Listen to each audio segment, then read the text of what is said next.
There is a song that Rebecca Sugar wrote about a stuffed animal she lost in a garden. She found it a year later, lying on its back, bleached by the sun on the side that had been exposed. The underside was still the same color it had always been, and she said, and this is her exact description, it wasn't better or worse, just different. It was the first time she realized that things will change no matter what, even if they're left alone and stay completely still. She called the song Everything Stays, and she wrote it for a cartoon show to be sung by a mother to her child in a flashback during a mini-series about a 1,000-year-old vampire queen deciding whether or not to stop being immortal, and it is one of the most quietly devastating pieces of music that has appeared in any animated program in the last 20 years. If you know it, you know exactly why I'm starting here. If you don't, and I can't decide if I'm more jealous or more excited for you, you're about to find out what happens when a woman who genuinely understands that things change, even when they stay, still applies that understanding to a character who has been staying still for 1,000 years, while the world changed completely around her. Because that's Marceline. That's the whole story, right there, in a song about a bleached, stuffed rabbit. She's been here for 1,000 years. She's been losing things for 1,000 years. She's been staying still in the way that immortals stay still. Not literally. She's one of the most kinetic characters in the whole show, constantly in motion, constantly doing something, but emotionally, in the specific way that people stay still when they've been hurt badly enough, often enough, that staying still feels safer than moving. The version of Marceline that Finn and Jake meet when she evicts them from the treehouse in the first season, the version that tells them to find somewhere else to live, because this is her house actually. Thank you very much for keeping it warm. That version has been staying still for a very long time. She's been protecting herself. She's been keeping people at a distance. She's been using her powers and her bite and her amplitude and her reputation as a vampire queen to prevent anyone from getting close enough to find out what's actually there. And what's actually there is everything. It's the Fry song and Hambo and an apartment full of stuff she keeps because she can't bring herself to throw anything away, and a mother she barely knew, and a father she can't figure out how to stop loving despite everything he does, and a man who took care of her in the ruins of the world and sang her a theme song from a TV show about a bar, and a woman she gave a concert t-shirt to who kept it for hundreds of years folded in a drawer. It's 1,000 years of accumulated love that she doesn't know what to do with. Tonight we're going through all of it, every piece of Marceline's story, in the order it actually happened, not the order the show revealed it to you. The Mushroom War, her mother, Simon, how she became the vampire queen, the humans in the animal hats, the long years alone, the treehouse, Princess Bubblegum, and what that relationship actually is. I'm just your problem, and what she almost said, and why she stopped. The Stakes mini-series and Everything Stays, and what it means to accept that the worst thing that happened to you is part of you now. And then Obsidian, which the New York Times named one of the best television episodes of 2020, which confirmed everything the show had been building towards since 2011, and then went further than any of us expected. The whole 1,000 years, tonight. So get settled, find your position, turn the light down, let this sit with you, because Marceline deserves the time. And if you haven't subscribed yet, please do. It keeps us making these for you. It means more than I know how to say. Marceline Abadir, born to a human woman named Elise and a demon lord named Hunson Abadir, ruler of the Nightosphere, half demon, half human. This is established in the show across multiple episodes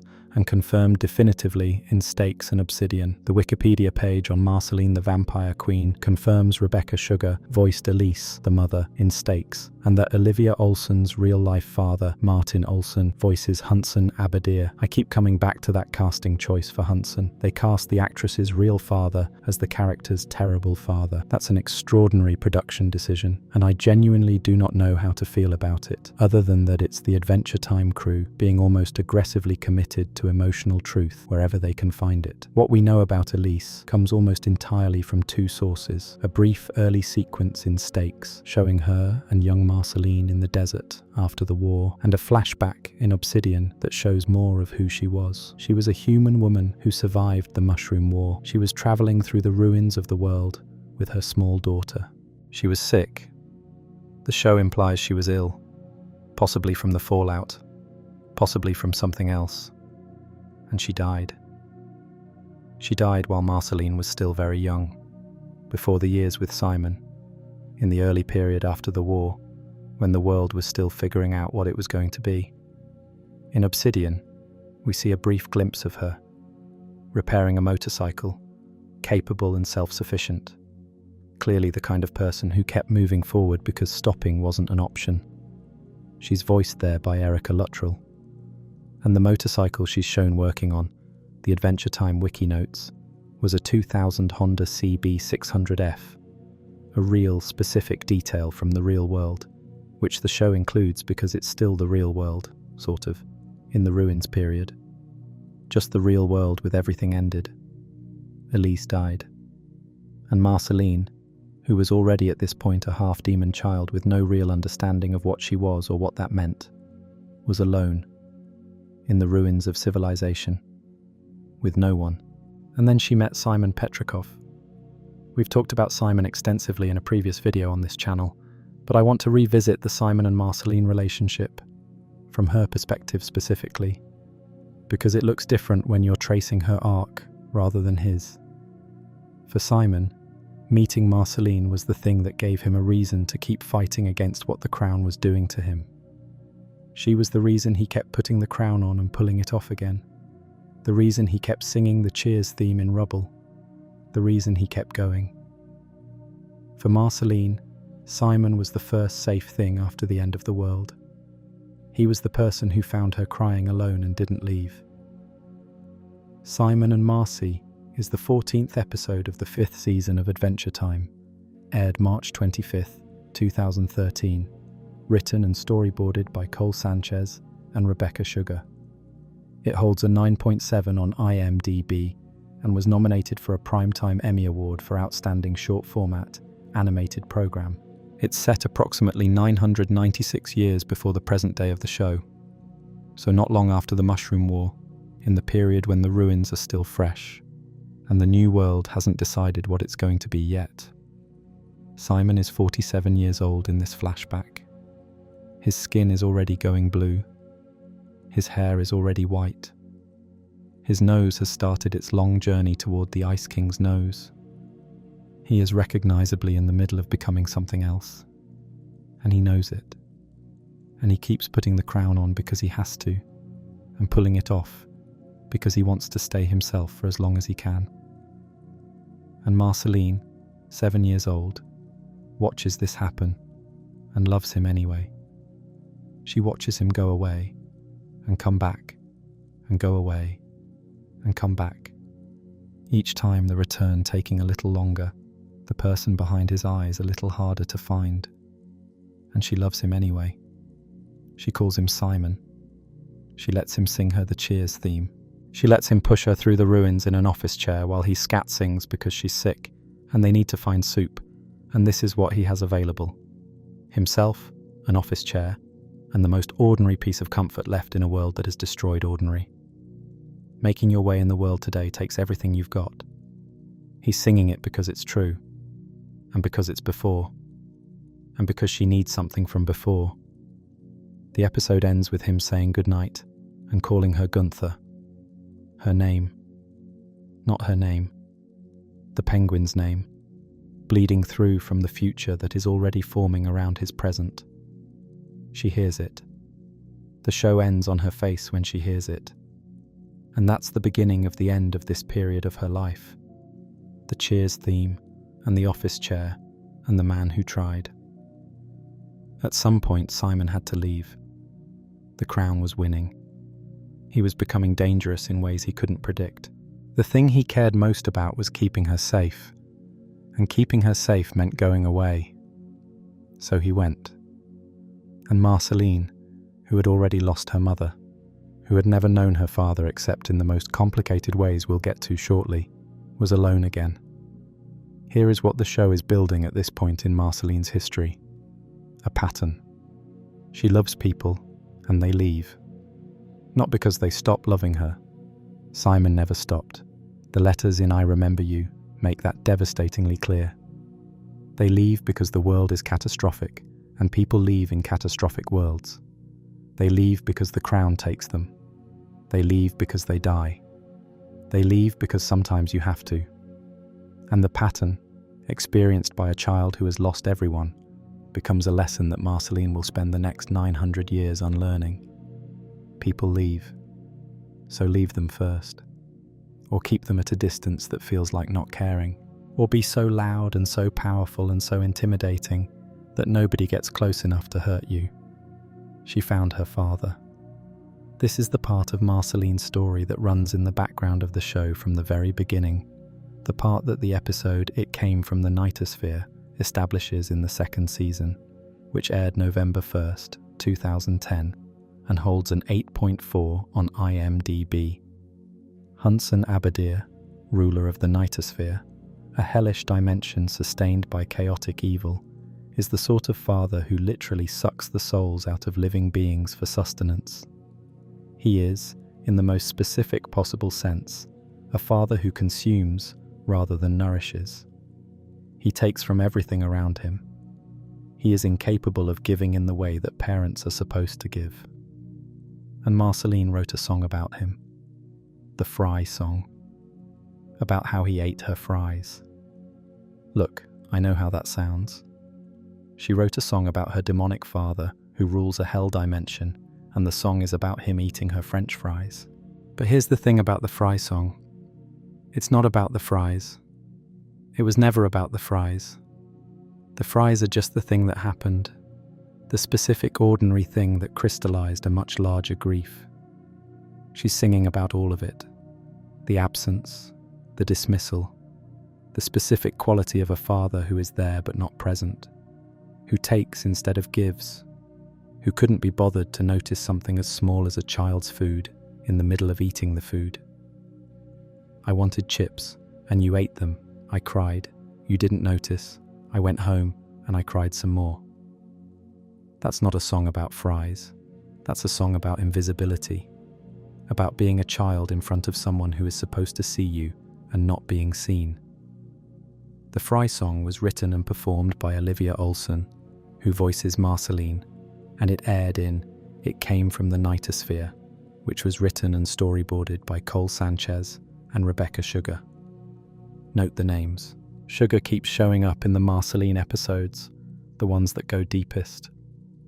The Wikipedia article on Marceline confirms that when Rebecca Sugar joined the production crew, the show's creative team specifically encouraged her to put her own life experiences into the character. In a 2020 interview, Sugar said that people began to recognize Marceline as a bisexual individual based on what had been written about her interactions with others and her feelings about herself. And Sugar said she had never seen that before. The character was being shaped by someone who recognized something in her and was encouraged to bring that recognition into the work. So the Fry Song, the specificity of it, the fact that a show about magical adventures in a candy-coloured post-apocalypse has a scene where a 1,000-year-old vampire queen sits alone in her floating house and plays a bass guitar and sings about her dad eating her fries and how he didn't notice when she cried. That's the whole character in one song. The power and the vulnerability, the ancient and the child, the spiked posture and the soft center, the specific kind of hurt that only a parent can give. She eventually forgave him, or something like it. Marcy and Hunsan is the 7th episode of the 10th season, aired September 14th, 2017. He comes to her concert. He does everything embarrassing. He causes a ghost fight. He is, as the binge guide at sci-fi.com notes, still a huge jerk. But he's trying. And Marceline is touched that he was willing to be there. The reconciliation is not clean and not complete. He's still Hunsan Abadir, still the soul-sucking ruler of a hell dimension, still fundamentally incapable of being the father she needed him to be. But he showed up. He was there. And for Marceline, who has a complicated relationship with people showing up, that matters. It goes in the ledger. It doesn't fix anything, but it goes in the ledger.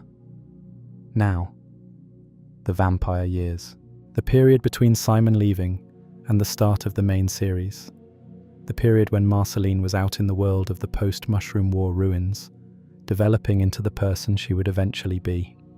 This section of her history is documented primarily in the Stakes miniseries, which aired November 16th to 19th, 2015 on Cartoon Network, 8 episodes of the 7th season presented as a 4-night event. The Wikipedia article on Stakes confirms it was developed from ideas that originated during the show's 2nd season, Adam Muto stated at New York Comic Con 2015 that there was this idea from season 2 about Marceline and how she got her powers to begin with, and that they rolled with that and expanded it into 8 episodes. Patrick McHale, in a 2020 interview, clarified what the original idea had been. He realized during production of season 2 that Marceline and Ice King had never interacted in the same episode, despite both being established as 1,000 years old, and that this was meaningful. He started developing the elaborate backstory that Simon and Marceline had a father-daughter relationship. The humans in the animal hats. This is the piece of Marceline's history that Stakes reveals, and that doesn't get talked about enough. After Simon, after the ruins, after the period of being alone, that we can only partially document through scattered flashbacks, Marceline found a group of humans, the last humans, or very close to it, a colony of survivors wearing animal hats, because apparently the animal hats offered protection against vampire bites. The Adventure Time wiki confirms this was the intended implication. The animal hats were a form of vampire defense, developed by a human community that knew vampires were real and were a threat. And here is the piece of this that matters. Marceline was fighting for them. She was a half-demon child who had developed her demonic abilities and was using them to kill vampires, to protect the last human colony from the various vampire threats that had emerged in the post-apocalyptic world. Every time she killed a vampire, she absorbed their power. She gained their ability. She was building herself into something formidable, not for herself, but for them. For these people in their animal hats, who were surviving in the ruins, and who needed someone willing to fight for them. This context changes how you read Marceline. The character we meet in Season 1, who evicts Finn and Jake from the treehouse, and uses her powers casually and somewhat menacingly, who has this enormous presence and this 1,000 years of power.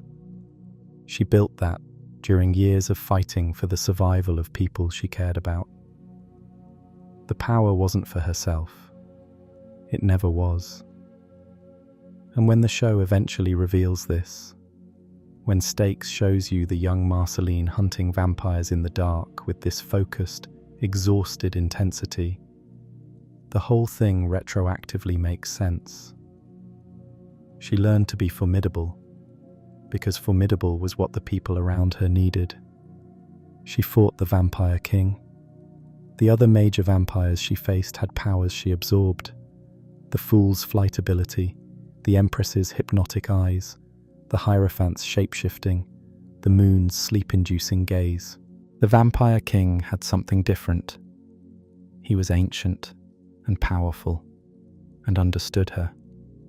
He could smell that she was half human. He knew what she was before she fully knew herself. And in their final confrontation, and this is the one that costs her everything, the Vampire King bit her. In the process of dying, of being defeated, he bit her, and she was turned. The Vampire King is voiced by Billy Brown in Stakes, and the Adventure Time wiki's entry on him notes that he is based on the Wheel of Fortune tarot card, and that he turned Marceline in a combination of spite and perhaps something else. The show implies there was a certain recognition in the King's bite, a choice made in the moment of defeat. He could have killed her.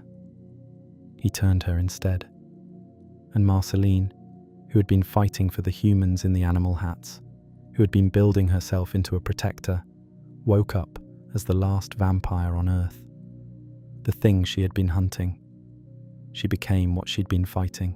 Think about what this costs her. She can no longer walk in sunlight.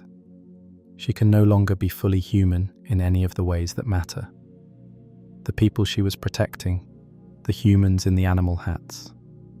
The show implies they eventually left Ooo, possibly going underground, possibly to another continent. They left. Of course they left.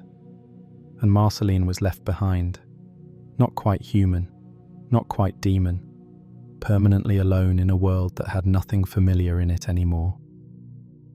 This is where Everything Stays lives. Not just in the moment of the song itself, in the flashback where Elise sings it to young Marceline, but in the entire weight of everything that moment represents.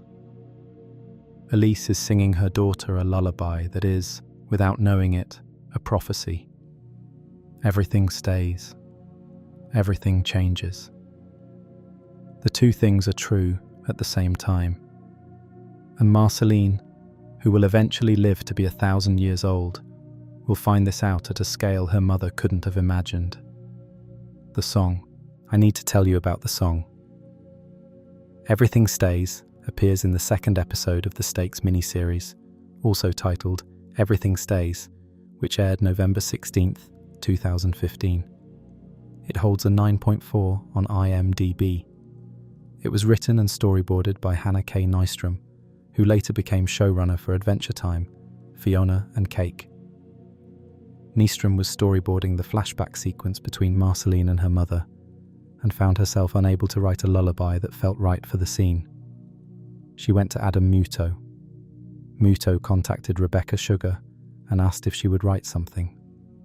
Sugar agreed, and she based the song on an incident from her own life, losing a stuffed animal in a garden, finding it a year later, bleached on the exposed side by the sun.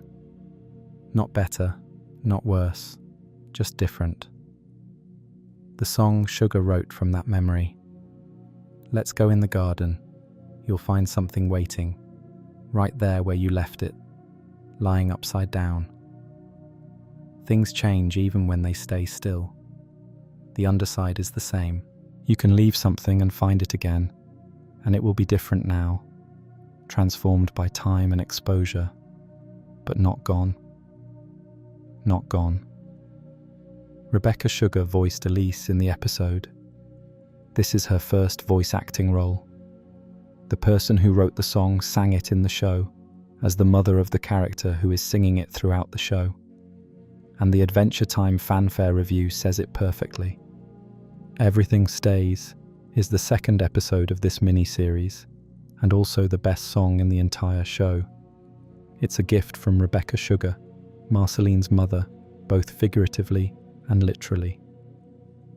Figuratively, because Sugar was the primary creative voice behind who Marceline became. Literally, because she voiced the mother singing the lullaby. The Stakes mini-series is, structurally, a story about trauma. The Avocado review of Stakes captures this precisely.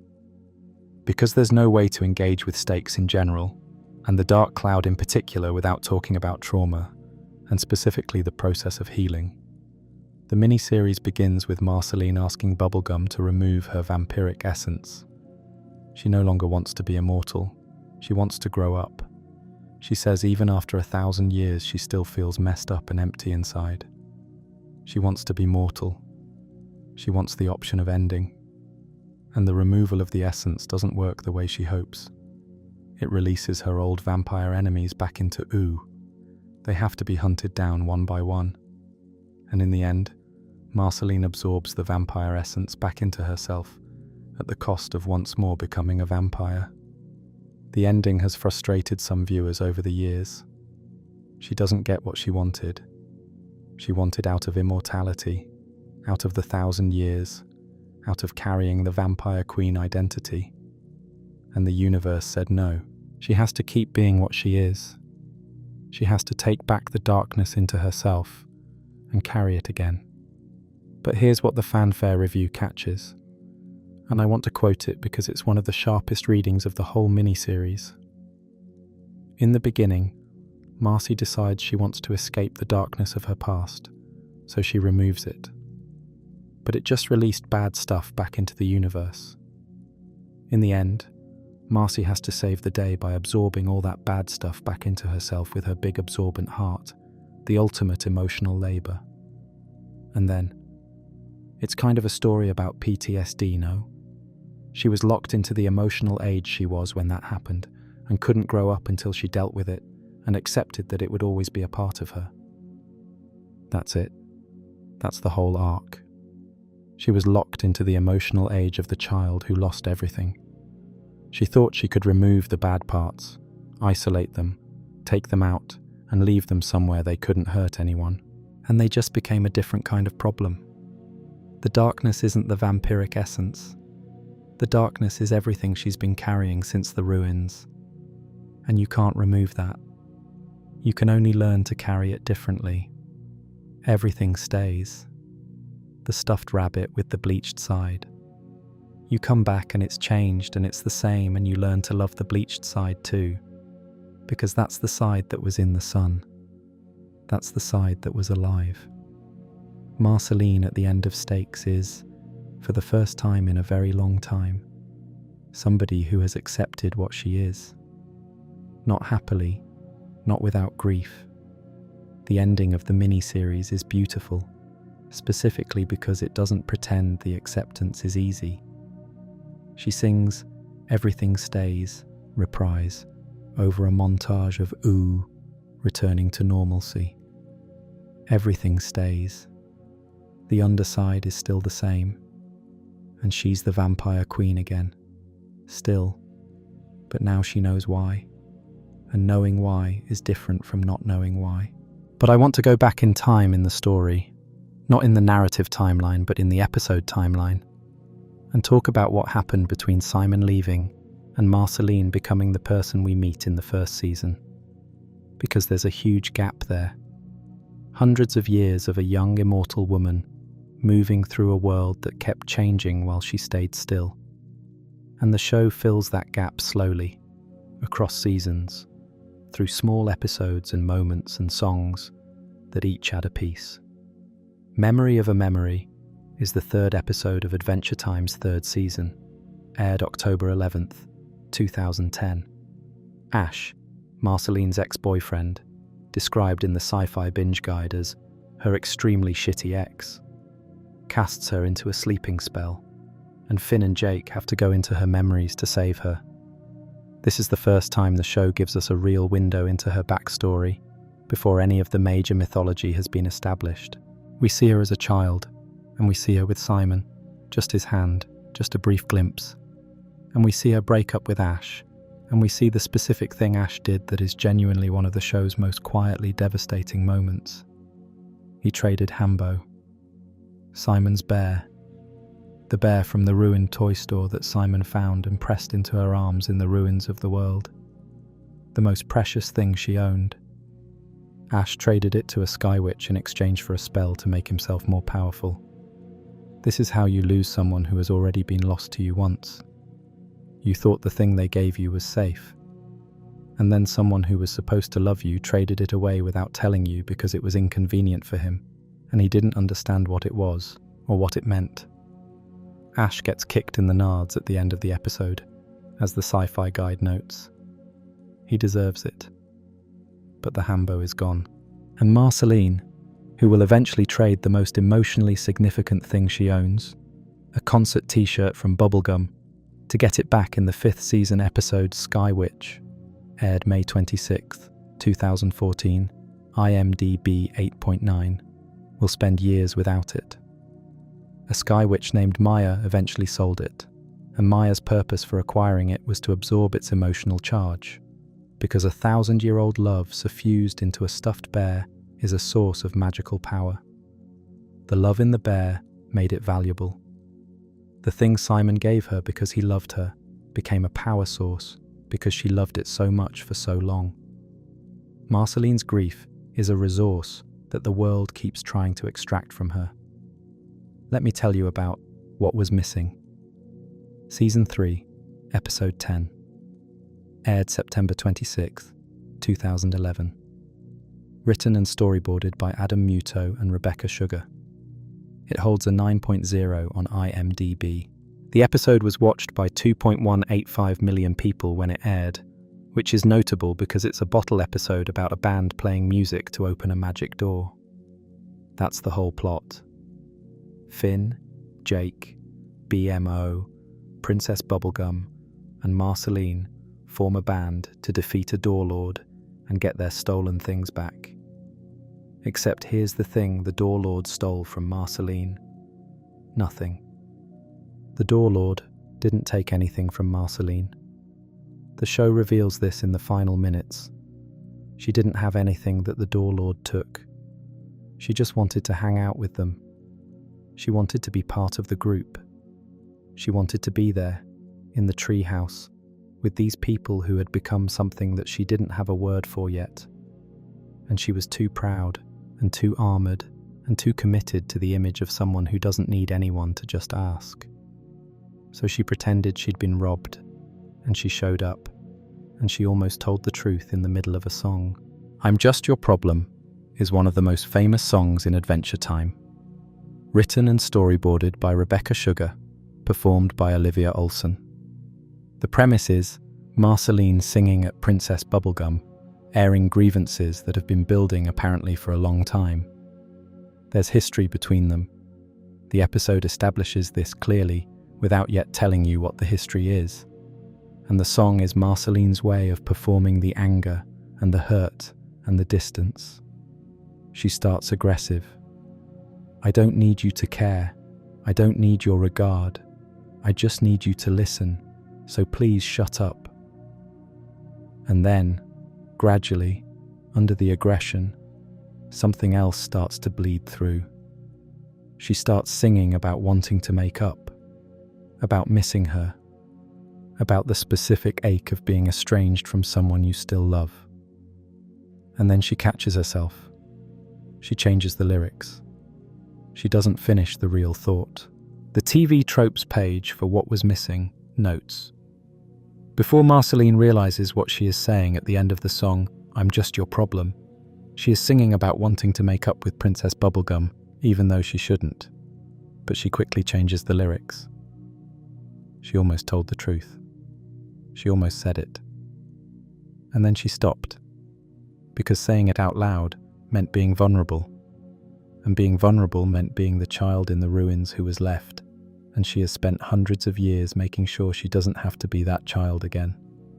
The controversy around What Was Missing is worth discussing because it tells you something about the show and about what this relationship was navigating. The episode was followed by a promotional video on Cartoon Network's YouTube channel, the Mathematical Recap series, that explicitly discussed Marceline and Bubblegum's intense but confusing relationship and subtext in a way that made the queer reading very clear. The video was pulled from YouTube, and the channel pulling it caused its own controversy. Bitch magazine wrote an article about how the episode handled female desire, female queer desire at that, in a subtle but complex way, and argued the removal was detrimental to the acceptance of queer romance in children's television. Pendleton Ward, in the aftermath, gave what the Wikipedia article describes as a neutral view, saying there were so many extreme positions taken on it all over the internet that he didn't want to comment. In August 2014, Olivia Olson told fans at a Barnes & Noble signing that according to Ward, Marceline and Princess Bubblegum had dated in the past, but that because the show aired in countries where same-sex relationships were illegal, they couldn't make it explicit. And so it stayed as subtext. The concert t-shirt, the song about missing her, the specific charge in every interaction between them, for years. Years. Until the finale. Until the kiss. I want to stay in the Bubline subtext period for a while because I think it deserves the attention. Every episode that Marceline and Bubblegum share in the years between What Was Missing and the finale in 2018 is operating on two levels simultaneously: the surface story and the history underneath it. Sky Witch, Season 5, Episode 33, aired May 26, 2014, written and storyboarded by Jesse Moynihan and Ako Castuera, is the episode where Marceline and Bubblegum work together to get Hambo back from Maya. PB had apparently been looking for Hambo herself, independently, before Marceline found out and showed up. She was already trying to help. Bubblegum was already trying to return to Marceline, the thing that mattered most to her. And Marceline didn't know. The episode ends with Bubblegum holding Hambo. Looking at it with an expression the show gives you enough time to sit with. An expression of understanding what this is, what it cost, why it matters. And Marceline is watching her hold it. And whatever happened between them, whatever the years of estrangement were about, it's complicated here. It was always complicated. That's the thing about I'm just your problem. It's not a clean anger. It's not pure grievance. It's the specific, complicated mess of estrangement from someone you still love. Varmints is the second episode of the 8th season of Adventure Time, aired November 2nd, 2015. It aired as part of the Stakes lead-up, and is notable as the episode that the Bubline Guide at Tumblr categorizes as a must-watch. The Bye Babies learn to communicate in this one. The plot involves Marceline and Bubblegum going together to deal with varmints that have been digging in Bubblegum's old pumpkin patch, the one she used to grow pumpkins in during a simpler time before she had the full weight of ruling the Candy Kingdom on her. And the episode is a conversation about what happened between them. Not direct, they're both too armored for direct, but a conversation in the register of two people who know each other very well carefully, probing around the edges of a thing they haven't said. What the episode establishes, what Bubblegum reveals in the pumpkin patch sequence. Her role as princess has cost her things. She had to become the ruler she became. She had to make herself into something that could sustain a kingdom. And some of the softness, some of the person who grew pumpkins and had feelings about them, got buried under the weight of that. And Marceline has been angry at the person Bubblegum became, without fully understanding why PB became that way. The episode doesn't resolve this. It just opens it up. Two people in a field digging up carrots and accidentally digging up something much older and heavier. The AV Club, in its review of the Stakes miniseries, noted that Everything Stays is the piece that makes Marceline's entire arc cohere. Everything stays. Everything changes. The stuffed rabbit with the bleached side.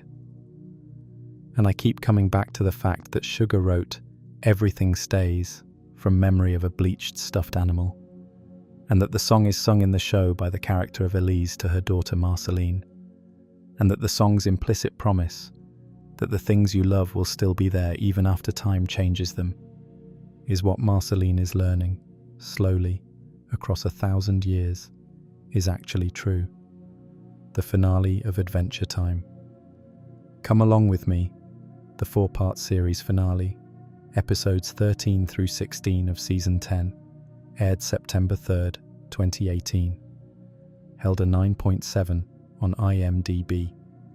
During the chaos of the GOLB attack on Ooo, Marceline and Princess Bubblegum are separated, and Marceline goes looking for her.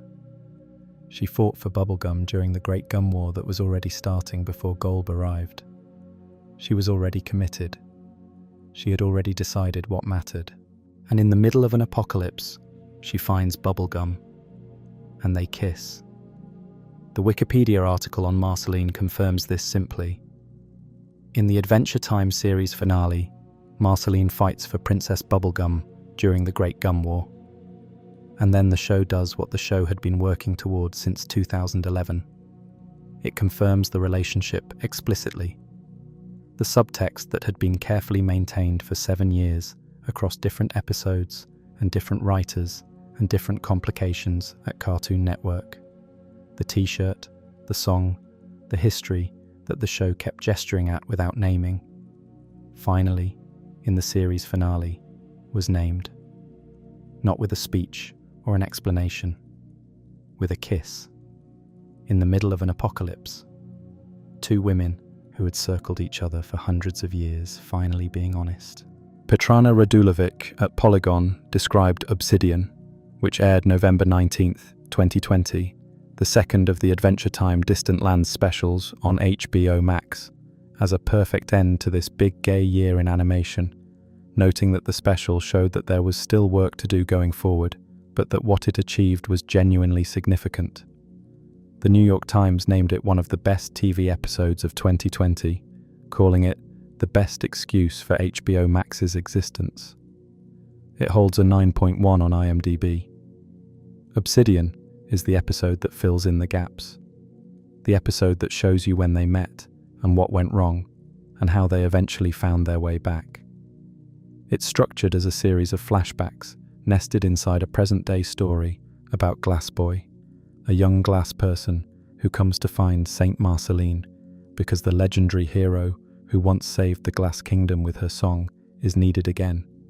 The dragon she defeated centuries ago has woken up, and Marceline, now living in domestic bliss with Bubblegum, is reluctant. She's reluctant because the Glass Kingdom holds memories she hasn't dealt with. A song she sang that works through a specific emotion she's still uncomfortable accessing. The past she and Bubblegum have there. The first flashback. Elise and young Marceline in the desert, walking. Brief. Establishing who Marceline was before she was who she became. The show is being careful here, treating Elise with the gravity her brief presence deserves. She died. Marceline was left. And then the flashback shifts forward, to the Glass Kingdom being built in the desert where they walked. Centuries later, a kingdom of glass people living in the place where Marceline and her mother passed through. Then we get the Bubblegum flashbacks. And this is where Obsidian does the thing that made critics call it extraordinary. We see when they met. We see what it was like. We see Bubblegum centuries younger, less guarded, still learning how to be the ruler she would eventually have to become. And we see Marceline, also younger, more raw, still processing everything, and the specific quality of what happened between them when they met. These are two people who found each other in the ruins of the world and made something together that mattered enormously, and then couldn't maintain it, as the world demanded things of them both that changed who they were. The song that Marceline sang to put the dragon to sleep the first time. It required her to access a specific feeling. The show doesn't tell you what the feeling is directly. It shows you. The song was about PB. It was made of the specific feeling of Marceline for Bubblegum at the beginning of that relationship, the warmth of it, the specific texture of being known by someone who chose to know you. And the reason Marceline is reluctant to return to the Glass Kingdom is that she's not sure she can access that feeling again without the history making it complicated.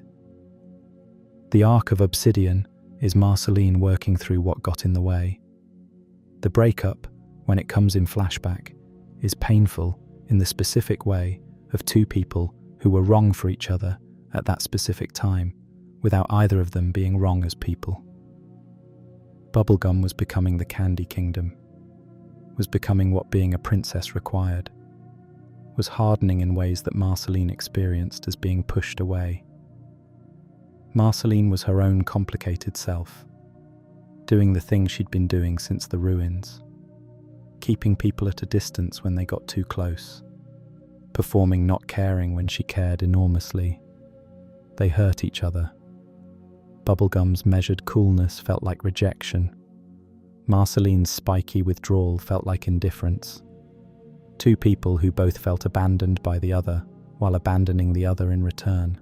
The Woke Up song, which plays over the breakup flashback in Obsidian, is described in the Obsidian Wikipedia page as a direct reference to the Green Day song, FOD.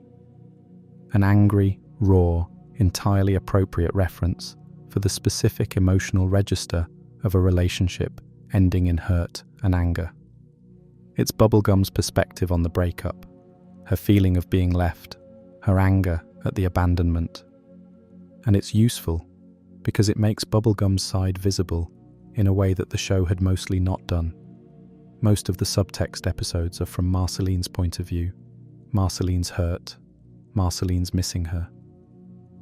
Woke Up is the show acknowledging that Bubblegum was also hurt, also left, also carrying this.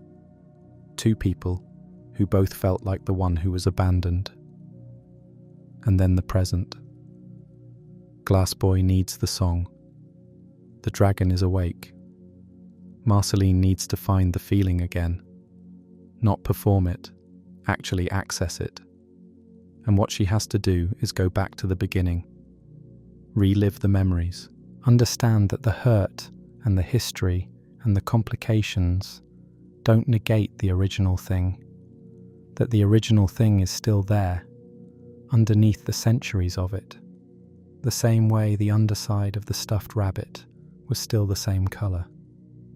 Everything stays. Even the feeling you thought you'd lost.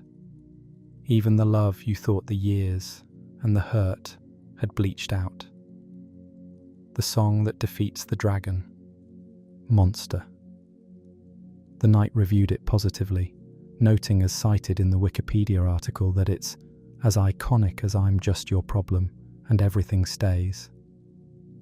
And the structure of Monster is the structure of the whole relationship. It starts in anger, in the defensive posture, in the performance of not caring, and then strips itself down to what's actually there. She would do anything for her. That's the thing under the anger, under the Fry song and I'm Just Your Problem and every spiky surface. She would do anything for her. And that feeling, ancient and specific and real, is what the dragon can't survive. 1,000-year-old love expressed as a song loud enough to bring down a dragon. Sean Kubilas, reviewing Obsidian, noted that it showed how Marceline has grown up from what she was like in the original series, how Bonnie and Marcy met one another, and how they broke up in the past. Alexander Sower at CBR described it as a story about time, about immortals who will remain young at heart even as their human companions die. Alexander Knight at Cartoons for Adults gave it a strongly positive review, specifically noting that Obsidian could be seen as fan service of the highest order, but arguing it was also a wonderful animated episode and a fitting addition to Adventure Time's legacy. The GLAAD Media Award nomination for Outstanding Kids and Family Programming followed. Deservedly. Let me tell you something about Marceline and music, because music is not a hobby for her, not a side interest, not a personality trait. Music is how she processes what she can't otherwise process. Every major emotional event in her life becomes a song. The Fry song is about her father. I'm Just Your Problem is about bubblegum. Remember You is about Simon. Everything Stays, even though it's sung to her by her mother, is the song that is most about Marceline, because it's the understanding that she's been trying to reach her whole 1,000 years. She plays her bass, which she made from her family's battle axe. She took a weapon and made it into an instrument. She took the inheritance of violence and demon power and made it into something she could use to make music. That's a choice. That's a deeply conscious, deeply meaningful choice that the show never directly discusses, but that is visible in every image of her playing. The bass is the thread. Every time she's playing, something real is happening. Every time she performs, something is being processed. I'm Just Your Problem almost opens the magic door entirely on its own, the door that only opens for a genuine band, that only responds to authentic expression. Marceline's solo truth-telling almost does it. The door responds to truth, and she almost says the true thing. She doesn't, quite. She stops herself, but the door flinches, because it can tell. I want to come back, at the end of this, to where I started. Rebecca Sugar's stuffed rabbit. The bleached side. Things change even when they stay still. And this is what Marceline's 1,000 years are. 1,000 years of things changing while she tried to stay still, tried to maintain the armor, tried to keep herself at the distance that felt safe. Simon changed into the Ice King. Her mother died. The humans in the animal hats left. Ash traded Hambo. Bubblegum became the Candy Kingdom, and Marceline couldn't figure out how to hold on to her while also holding on to herself. And then, eventually, finally, she stopped trying to stay still. She took the vampiric essence back into herself and accepted what she was. She let herself relive the memories in Obsidian and feel the full weight of them, instead of deflecting. She sang the song that required accessing the thing underneath all the hurt, the original feeling, the love she'd been protecting by keeping everyone away from it. She sang it loud enough to bring down a dragon, and then she went home to bubblegum. This is not a triumphant ending in the sense of someone conquering something. Marceline at the end of her arc isn't powerful in a new way. She's the same bass guitar, the same cave house probably, the same 1,000 years sitting behind her eyes. But she's stopped pretending not to care about what she cares about. She's stopped keeping things at arm's length. She's accepted that the bleached side and the unbleached side are both the same rabbit, both hers. In Fiona and Cake, which premiered on Max in August 2023, Marceline and Bubblegum cameo in episode 2, Simon Petrikov, getting matching tattoos together. Just getting tattoos, laughing, being the people they are when they're together, and not at war with themselves about it. The Adventure Time wiki notes that Marceline is wearing the shirt her dad gave her in Marcy and Hunson in this appearance. The shirt from the episode where Hunson embarrassed her, but showed up anyway. She kept it. She's wearing it. Things stay. Even the things given to us by people who hurt us, who aren't what we needed them to be, who showed up imperfectly, but showed up. We keep them. We wear them sometimes. Everything stays. Pendleton Ward said early in the show's history that Marceline was his favourite character because he didn't know everything about her history and backstory, and that the mystery added to her. He was right to love the mystery, but the show filled it in anyway, carefully, across years and episodes and songs, and one extraordinary hour-long special on HBO Max. And what they found underneath the mystery was not something smaller than the mystery. It was bigger. It's always bigger. 1,000 years. A mother she barely knew who sang her a lullaby about things staying. A man who sang her a TV theme song in an office chair in the rubble of the world. A father who ate her fries and didn't notice when she cried. An ex-boyfriend who traded away the thing she held closest. A woman who kept a concert t-shirt folded in a drawer for centuries because she couldn't bring herself to throw it away. A song that almost opened a magic door. A dragon that fell asleep to the sound of what it means to love someone for a very long time, through all the ways it gets complicated. That's Marceline. That's the 1,000 years. Not a tragedy. Not exactly, or not only. A story about someone learning, very slowly, against enormous resistance, that it's safe to love things, that it's safe to let people in, that everything stays and everything changes, and the thing you were afraid to lose is still there, just different, just bleached on one side from being in the sun. She was in the sun for 1,000 years. Thank you for spending this time with me tonight. This one meant something to make. If you haven't subscribed, please do. It's how we keep making these, and every subscriber helps. And if you can't sleep, if the Fry song or Everything Stays, or I'm Just Your Problem, is now stuck in your head, I'm sorry, but also, I'm not really sorry, because those songs deserve to be stuck in your head. They'll keep you company. Take care of yourself. Good night. Expansion A. Deeper on the Mushroom War period and Elise. Let me go deeper on Elise, because she gets the least screen time of any character in Marceline's history, and I think she deserves more attention than the show was able to give her. What we have of Elise is fragmentary, almost by design. She died when Marceline was very young, before the show's chronology really begins in earnest, and the glimpses we get are brief. A flash of her in the desert, walking with young Marceline in the opening of Obsidian, A flashback in Stakes showing her repairing a motorcycle. The lullaby.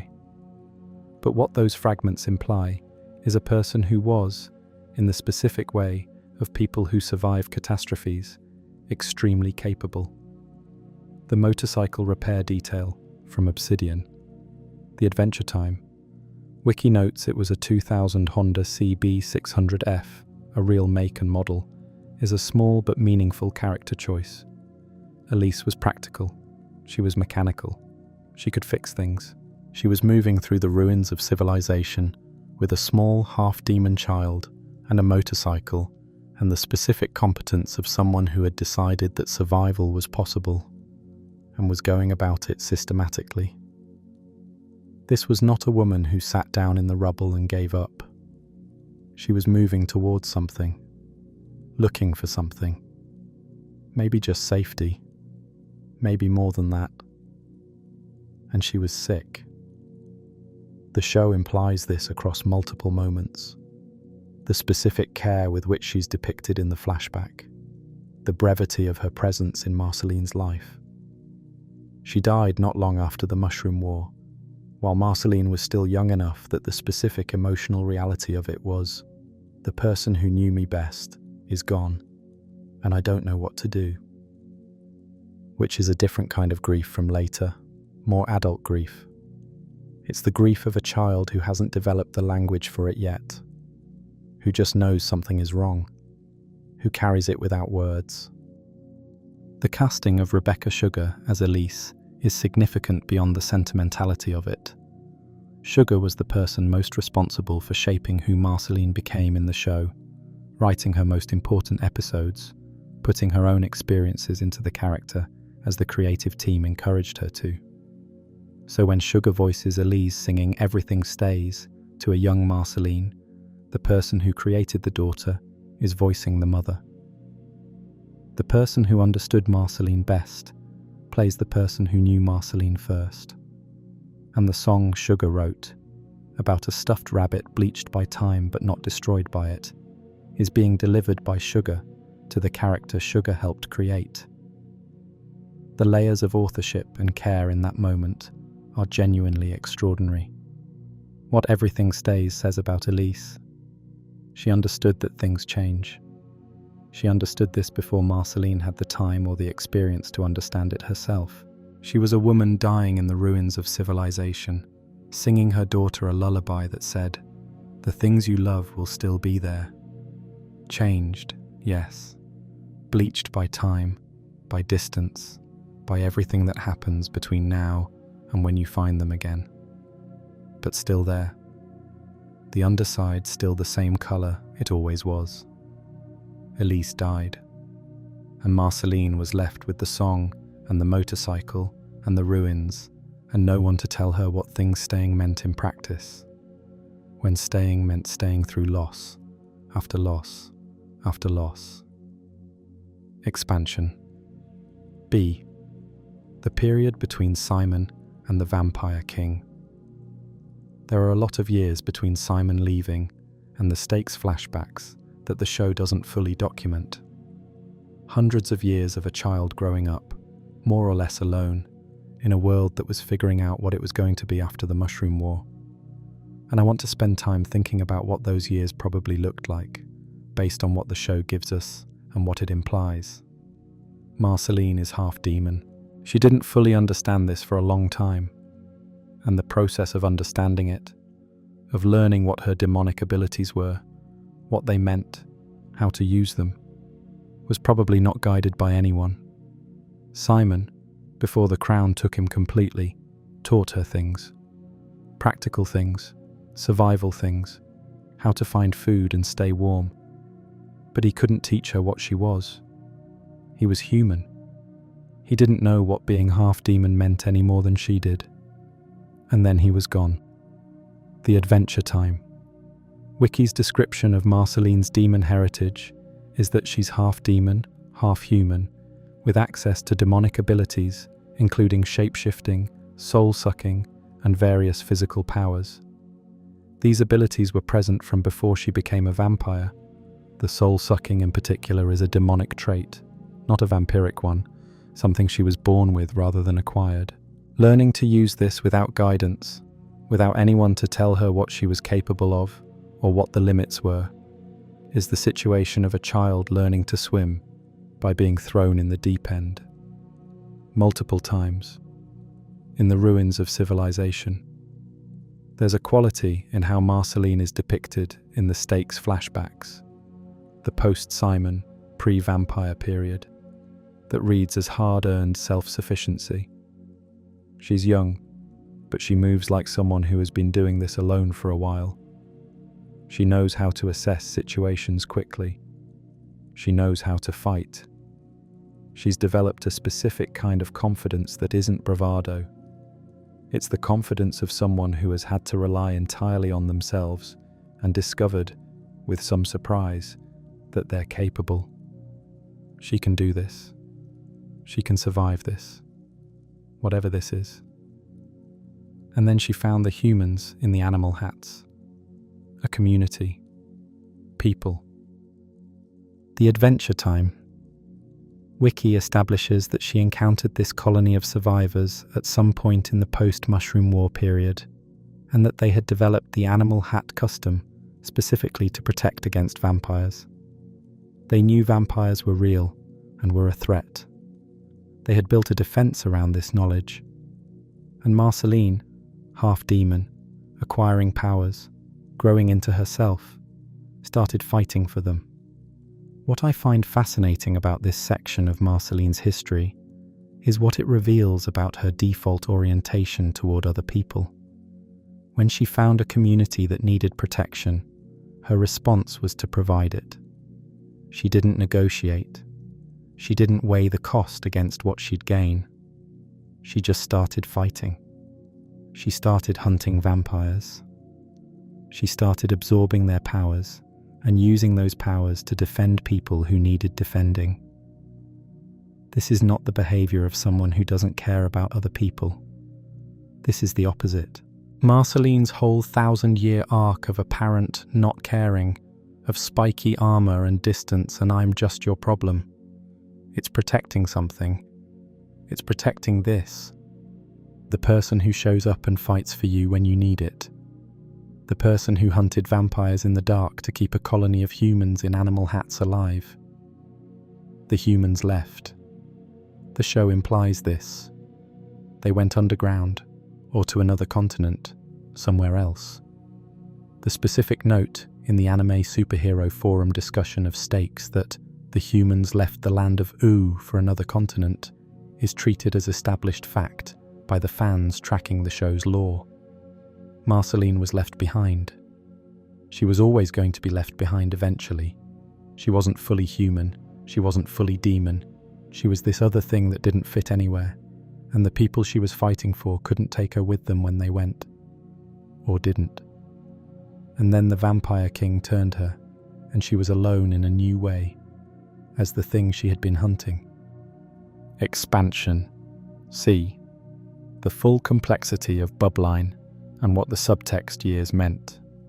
I want to spend real time on the Bubline arc specifically because I think it's one of the most carefully constructed slow burn relationships in animation history, and because the specific way it was constructed, within the constraints of what could be shown on a kids' show in the 2000s, reveals something important about both characters and about what the show was doing. The timeline of Marceline and Bubblegum's relationship, assembled from the various episodes that contribute to it. They met at some point several centuries before the main series, in a period when Bubblegum was already experimenting with candy science and creating the early precursors of the Candy Kingdom. Bubblegum has been building the Candy Kingdom for a long time. She's ancient in her own right, though her age is less clearly defined than Marceline's. And in the early period of that building, before it became the full-scale monarchy, she was something different, more open, less guarded by the requirements of rulership. The Obsidian flashback shows us their early relationship, and it is specifically warm, in a way that later Bubblegum rarely is. Young Bubblegum, though she never appears to age, is enthusiastic and present in a way that the guarded scientist ruler we know mostly submerges. She chose Marceline. Specific, deliberate choice, in the way that people who are good at choosing things make choices. Here is the person I want to be around. Here is the person who makes things interesting. Here is someone I want to know more about. And Marceline. And this is the part that gets me, that I've been thinking about since I first watched Obsidian. Marceline let her. That's the thing. She let Bubblegum in. After everything. After Elise. After Simon. After the Vampire King. After decades or centuries of being alone, or being in situations that ended in loss. She let someone in. That trust is enormous. That vulnerability is enormous. And when things fell apart, when Bubblegum started becoming the Candy Kingdom in ways that felt like pulling away, when Marceline couldn't figure out how to hold on to her while also holding on to herself, the hurt was enormous too. You only get hurt that badly by someone you let in that much. The T-shirt. The Wikipedia article on what was missing establishes that the concert T-shirt Marceline gave to Bubblegum was the thing the Door Lord took from PB. Not a weapon, not a scientific instrument, not a piece of Candy Kingdom infrastructure. A T-shirt from a Marceline concert, worn as nightwear, kept folded in a drawer for what must have been decades or centuries. Bubblegum kept a concert T-shirt from her ex because she couldn't throw it away. She kept it as nightwear because it was the thing she reached for when she wasn't being the princess. Think about what Bubblegum's life looks like as an immortal ruler. She is always performing. She is always being the Candy Kingdom, being the authority, being the person who holds this whole institution together through force of will and intelligence, and the constant suppression of anything that isn't useful to the project of running a kingdom. And at night, alone, she puts on Marceline's T-shirt. That's the most honest she ever gets in the early seasons. That T-shirt. That's the piece of herself that she doesn't lock away with everything else that's incompatible with the role. And Marceline didn't know. For years, probably for a very long time, Marceline didn't know Bubblegum had kept it. The estrangement had been mutual, the hurt had been mutual, and Marceline was performing her own version of not caring with some success. "I'm just your problem," was the crack in the performance, the moment the truth bled through the song before she could stop it. But she didn't know about the T-shirt. She didn't know that on the other side of the estrangement there was an immortal ruler sleeping in her concert shirt because she couldn't bring herself to get rid of it. The mathematical recap controversy, when the promotional video was pulled from Cartoon Network's YouTube channel, is worth examining for what it reveals about the external pressures the show was operating under. The show was airing in countries where same-sex relationships were illegal or heavily stigmatized. The network was trying to manage this. The specific reading of Marceline and Bubblegum as a former romantic couple was not what Cartoon Network wanted to make explicit. And so for years, from what was missing in 2011 to the finale in 2018, the relationship existed in the subtext, officially unconfirmed, available to anyone paying attention, but never stated. This is worth thinking about not just from a representation standpoint, but from a storytelling standpoint. Because the constraint produced something interesting. It made the Bubline arc require the audience's active participation. You had to choose to read it. You had to notice the T-shirt and the song and the history and put them together. The subtext demanded engagement. And the fans who engaged with it, who built the Bubline ship community, who tracked every episode, who documented every meaningful interaction, were doing something real and appropriate. They were recognizing what the show was doing and responding to it. The show was telling a love story in a code that its audience decoded correctly. And when the finale finally confirmed what the code had said for 7 years, the confirmation landed with the weight of all those years behind it. The specific quality of what happens in the finale, the kiss during an apocalypse, The specific choice to make this the moment of confirmation is exactly right for both characters. They're not having a conversation about their feelings. They're not making a formal declaration. It's the middle of Golb's attack on U, and Marceline found bubblegum, and they kissed, because that's what you do when you find the person you've been circling for 1,000 years in the middle of an apocalypse. You stop performing. You stop the armor. You just act. The Fundamentals Review, in its analysis of the Bubline arc across the series, notes that the relationship was carefully seeded from the beginning and that the subtext was sophisticated enough to be obvious to anyone willing to see it, while being balanced enough that it could be aired in 2011. That balance, the art of encoding something visible to those looking without being visible to those who weren't, is one of the show's unacknowledged technical achievements. Expansion. D. The Stakes. Miniseries in full depth. I want to go back through the Stakes miniseries more carefully because it's 8 episodes and each one adds something to Marceline's arc that I've been moving past too quickly. The miniseries begins with the specific detail I mentioned earlier. Marceline in the desert, stuck under a tree because her umbrella blew away and she can't step into the sunlight. This is one of Adventure Time's best visual character establishing moments. Here is a 1,000-year-old vampire queen of enormous power reduced to sitting under a tree because she dropped her umbrella. The comedy is perfect. The comedy is doing something specific.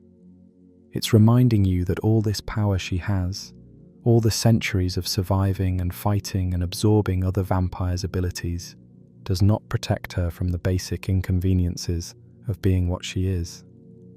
She can't walk in sunlight. She never will be able to. She is, in this fundamental physical way, constrained by her nature. And then she carries the tree to Bubblegum's house to ask her to remove the vampiric essence. Tree still over her head, blocking the sun. She keeps moving.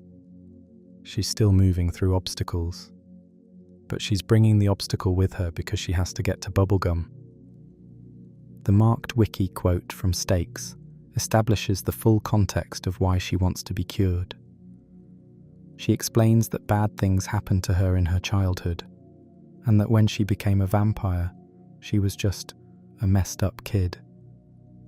She says that even after 1,000 years, she still feels messed up and empty inside, and that she would rather be mortal and grow up. This is the fullest direct statement Marceline makes about her own inner life in the entire series.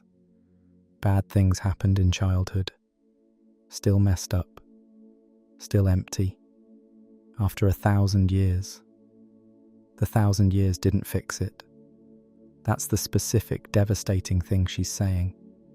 Time, which you'd think would be the solution. Give it time. Everything gets better with time. 1,000 years of it didn't make the childhood wound smaller. It made it older, more established, more thoroughly integrated into who she is, in ways that are harder to see precisely because they've been there so long. The second episode, Everything Stays, contains the flashback sequence that shows Marceline's life in accelerated form.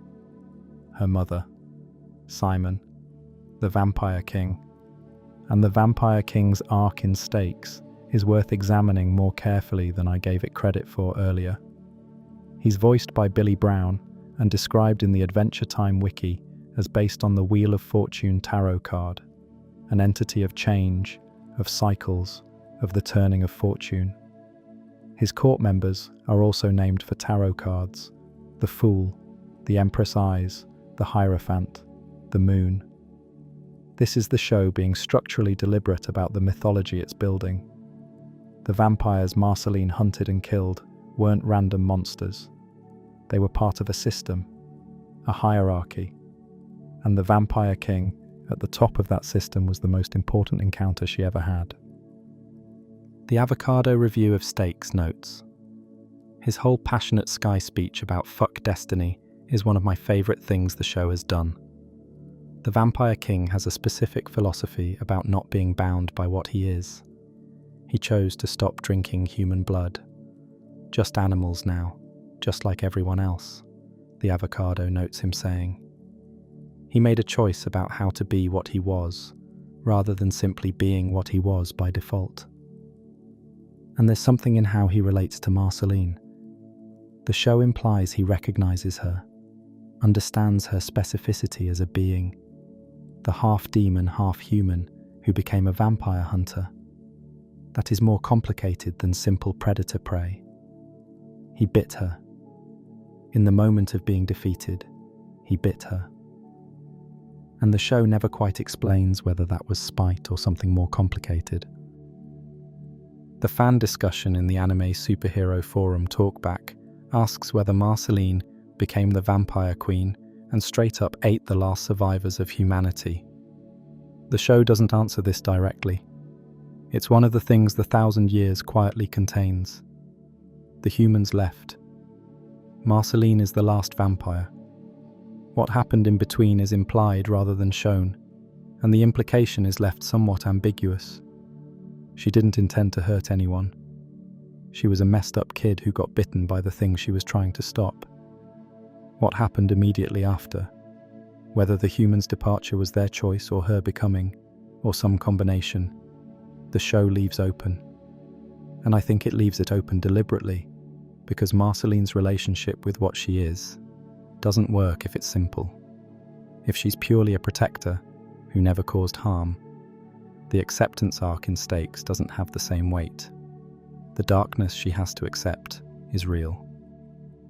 The moonlit sequences of the later episodes of Stakes, where the team is hunting the remaining vampires, the Moon, the Hierophant, the Empress, are some of the best action animation the show ever produced.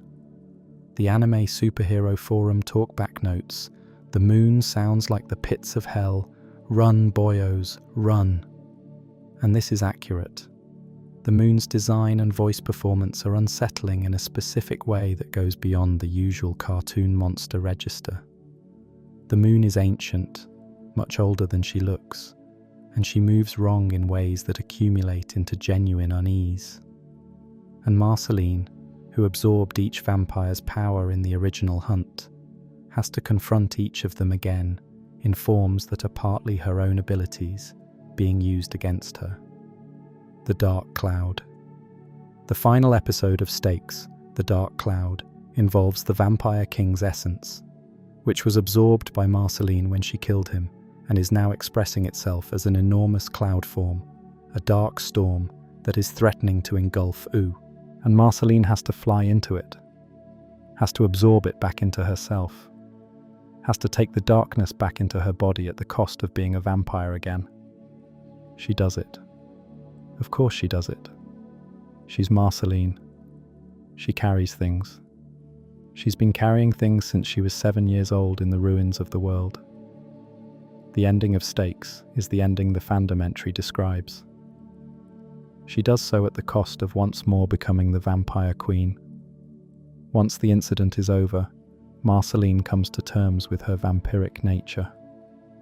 The reprise of Everything Stays plays over the return to normalcy, and the stuffed rabbit metaphor completes its arc. She left the darkness behind, and she found it again. And it's different now. She's different now, but it's still hers. It was always going to be hers. You can't separate yourself from the things that happened to you. You can only decide what you do with them. Expansion E. Olivia Olson and the specific quality of Marceline's voice. There's something worth saying explicitly about Olivia Olson's performance as Marceline across the full run of the show, because it's one of the great voice acting performances in animation, and it doesn't get talked about as such often enough. Marceline is a demanding role for specific reasons. She has to be simultaneously ancient and young, powerful and vulnerable, aggressive and lonely, funny and devastating. She has to perform not caring in a way that is recognizably a performance of not caring. The audience has to be able to see through the armor even while the armor is convincing. She has to sing, and sing well, but also sing in a way that sounds like a person singing, rather than a professional vocalist performing. She has to have 1,000 years of history behind every line, without that history making her distant or inaccessible. Olsen does all of this. The specific quality she brings to the spiky defensive Marceline, the "I'll kill you" at the end of What Was Missing, which the show plays completely straight as Marceline chasing people because she's embarrassed about being caught caring, is pitch-perfect comedy that is also completely in character. The moment Marceline gets caught wanting something she said she didn't want, the response is immediate. Become a monster. Chase them. Be the thing they're supposed to be afraid of. Because if you can make them afraid, they won't see that you wanted to hang out with them. And then the singing. I'm Just Your Problem is a technically accomplished performance. The range, the control, the specific emotional progression of the song from aggression to truth and back to aggression. The voice cracks in exactly the right place. The moment she pulls back from the truth of what she was about to say is audible in the quality of the voice changing. Olsen didn't have to make that crack so apparent. She could have smoothed it over. She didn't. She let the moment of truth show in the voice before Marceline covered it back up. Everything Stays reprise is something different entirely. It's quieter, more reflective, and Olsen sings it with the specific quality of someone who has just been through something significant and is still processing it. Not triumphant, not sad, just present. Everything stays. She's staying.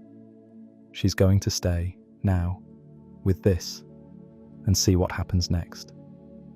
The Bubble Blabber review of Stakes noted the songs as an extra helping of flashbacks, and the episodes working as solid team building, while also delivering real backstory.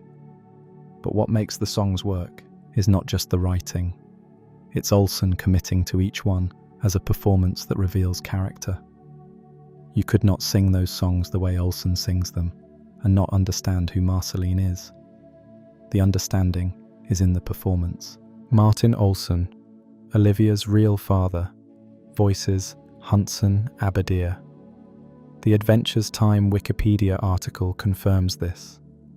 I keep coming back to this casting choice and what it must have been like to record those scenes. Specifically the Marcy and Hudson episode, where Hudson shows up to Marceline's concert, embarrasses her, causes problems, and ultimately touches her by the simple act of having been there. Real-life father. Character who failed his daughter, but tried to show up.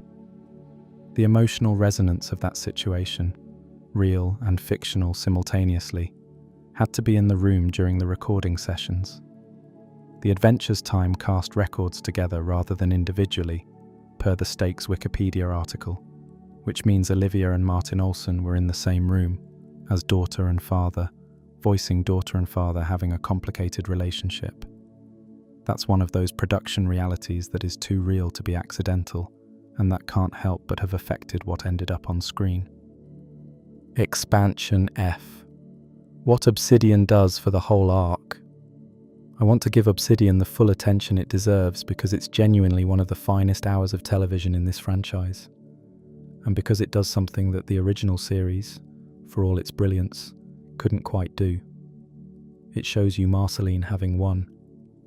Not won in the sense of defeated enemies or completed quests. Won in the specific, personal sense of having arrived somewhere she wanted to be. The opening of Obsidian is Marceline and Bubblegum's domestic life.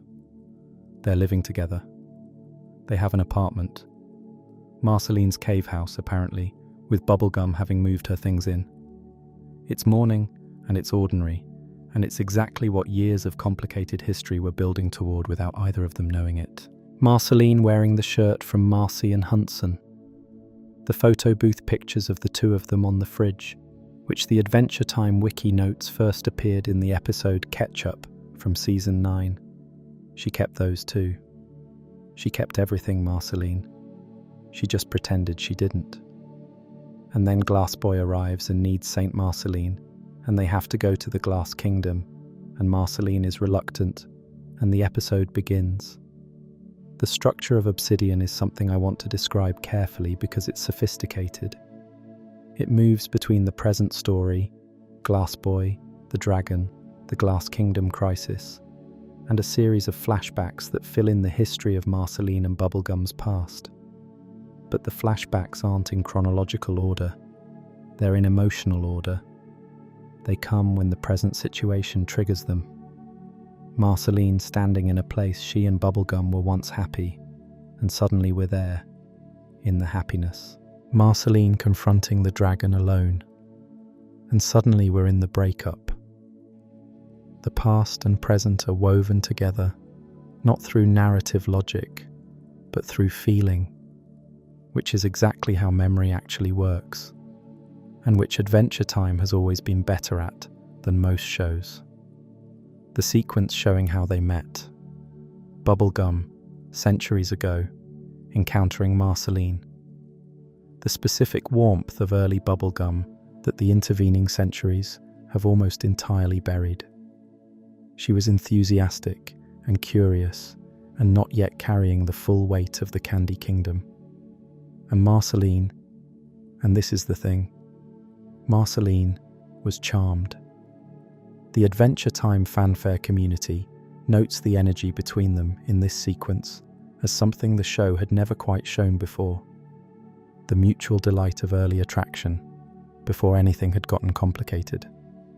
They liked each other immediately and specifically, not despite being different. Because of it. The Woke Up breakup song, the Obsidian Adventure Time wiki page confirms it, appears as a direct reference to the Green Day song FOD, which stands for Fuck Off and Die, a raw, angry breakup song that is entirely appropriate as the tonal reference for this moment. Woke Up is sung from Bubblegum's perspective, which is significant. The show had mostly shown the Bubbline estrangement from Marceline's side. Marceline's hurt, Marceline's missing her, Marceline's I'm just your problem. Woke Up is Bubblegum's version of all of that. She was also hurt. She also felt abandoned. The specific way she felt abandoned was different from Marceline's experience. Bubblegum felt Marceline leaving rather than being present, felt Marceline withdrawing rather than arriving. But it was abandonment nonetheless. Two people who both felt left in a situation where they were both leaving. The New York Times naming Obsidian one of the best TV episodes of 2020, describing it as the best excuse for HBO Max's existence. This is the kind of critical reception that Adventure Time as a whole had earned through years of doing exactly this kind of work, but rarely received from the mainstream critical establishment. Obsidian got it because it was the payoff. It was the episode where everything the show had been building since What Was Missing in 2011 finally paid out fully. The 9 years between those episodes, the subtext that fans had been tracking and discussing and writing about and shipping. Obsidian acknowledged all of it and then went further, showing you not just the confirmation, but the history. Not just the kiss, but where it came from. GLAAD nominated Obsidian for Outstanding Kids and Family Programming. Rebecca Sugar, who left Adventure Time to create Steven Universe and returned to write a song for Stakes, and is connected to this character and this relationship more deeply than anyone, was part of what made this possible through years of bringing her own experiences to Marceline.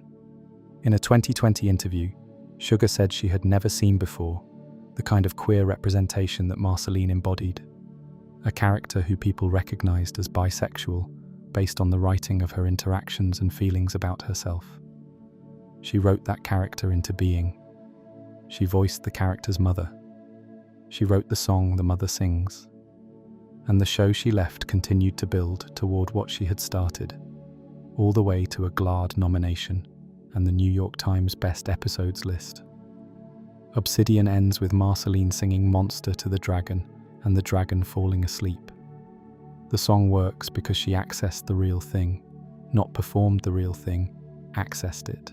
The love for bubblegum, ancient and complicated and real, expressed as a song. The dragon can't survive it.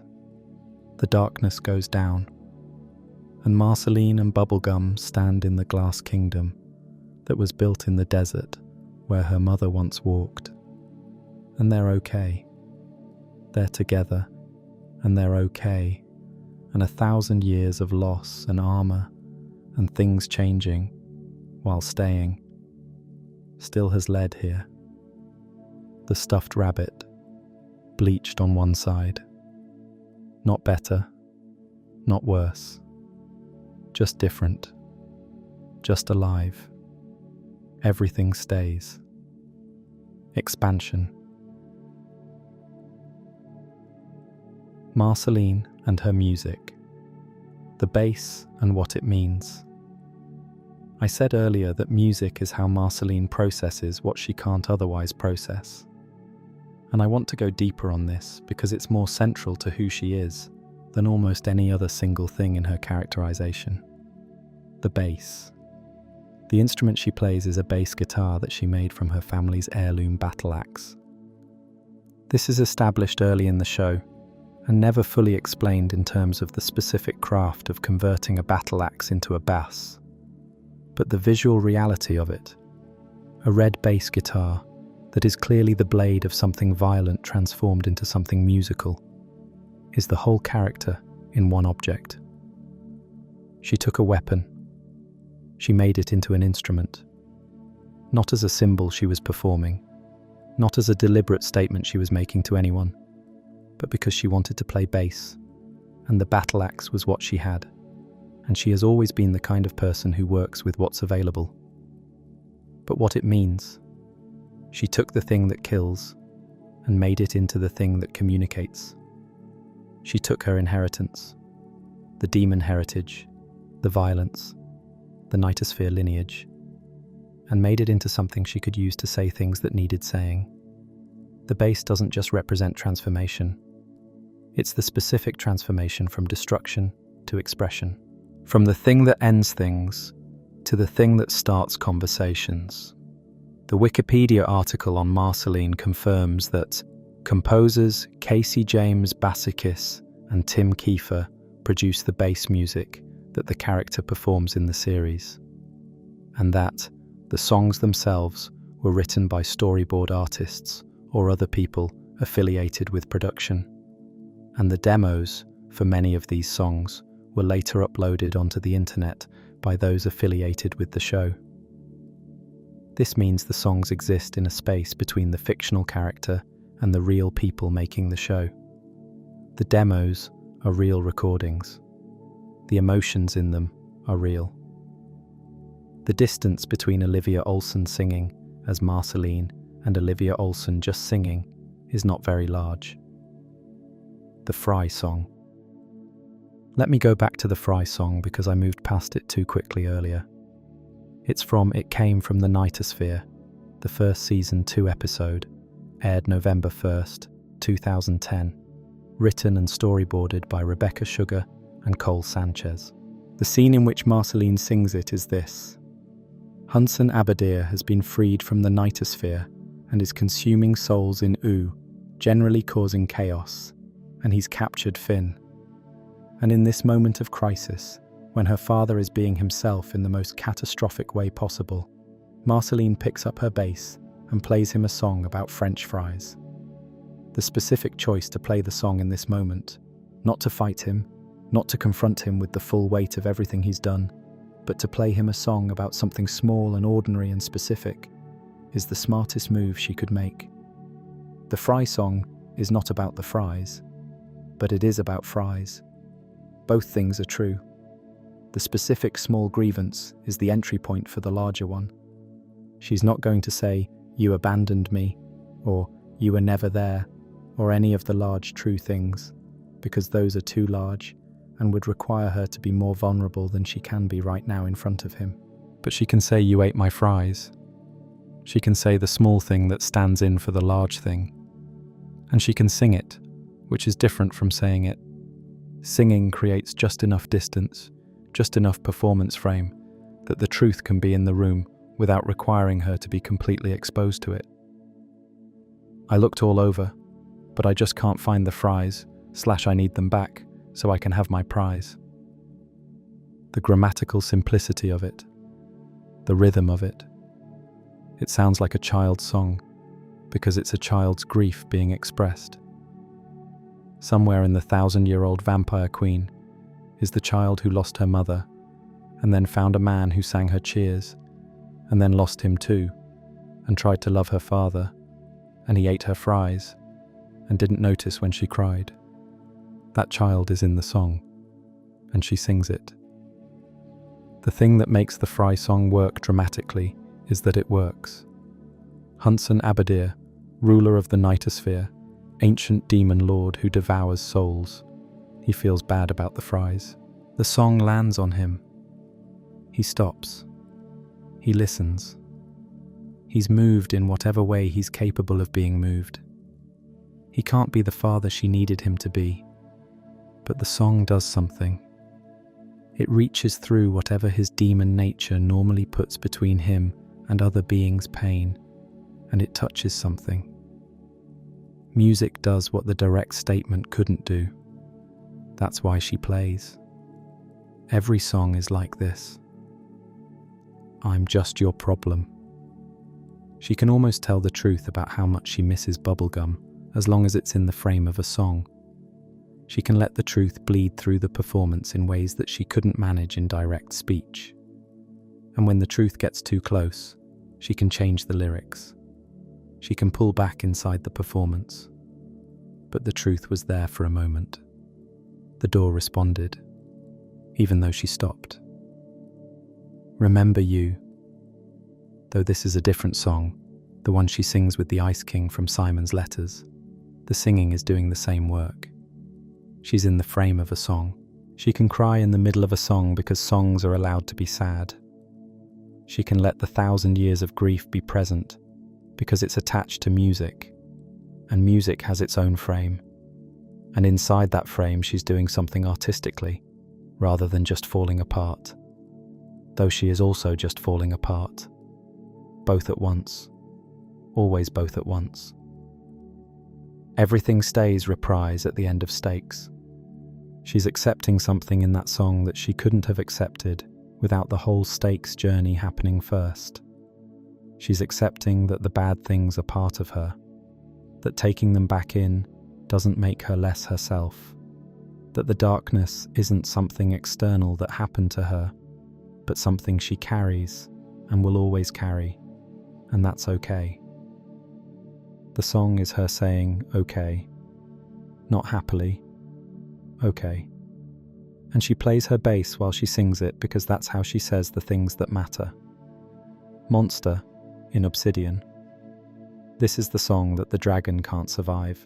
The song that works through a specific emotion, the love for bubblegum, and that works specifically because she accessed it genuinely rather than performed it. The song has power because the feeling is real, and the feeling is real because she stopped pretending it wasn't. The bass that was made from a battle axe being used to defeat a dragon through love. There's a through line here that I want to name directly. Marceline's music is always about the same thing. It's always about the cost of losing people. The Fry song is about a father who wasn't there. I'm Just Your Problem is about a girlfriend who left, or who she left, or who they lost to each other. Remember, You is about a man who couldn't stay. Everything Stays is about learning to carry loss differently.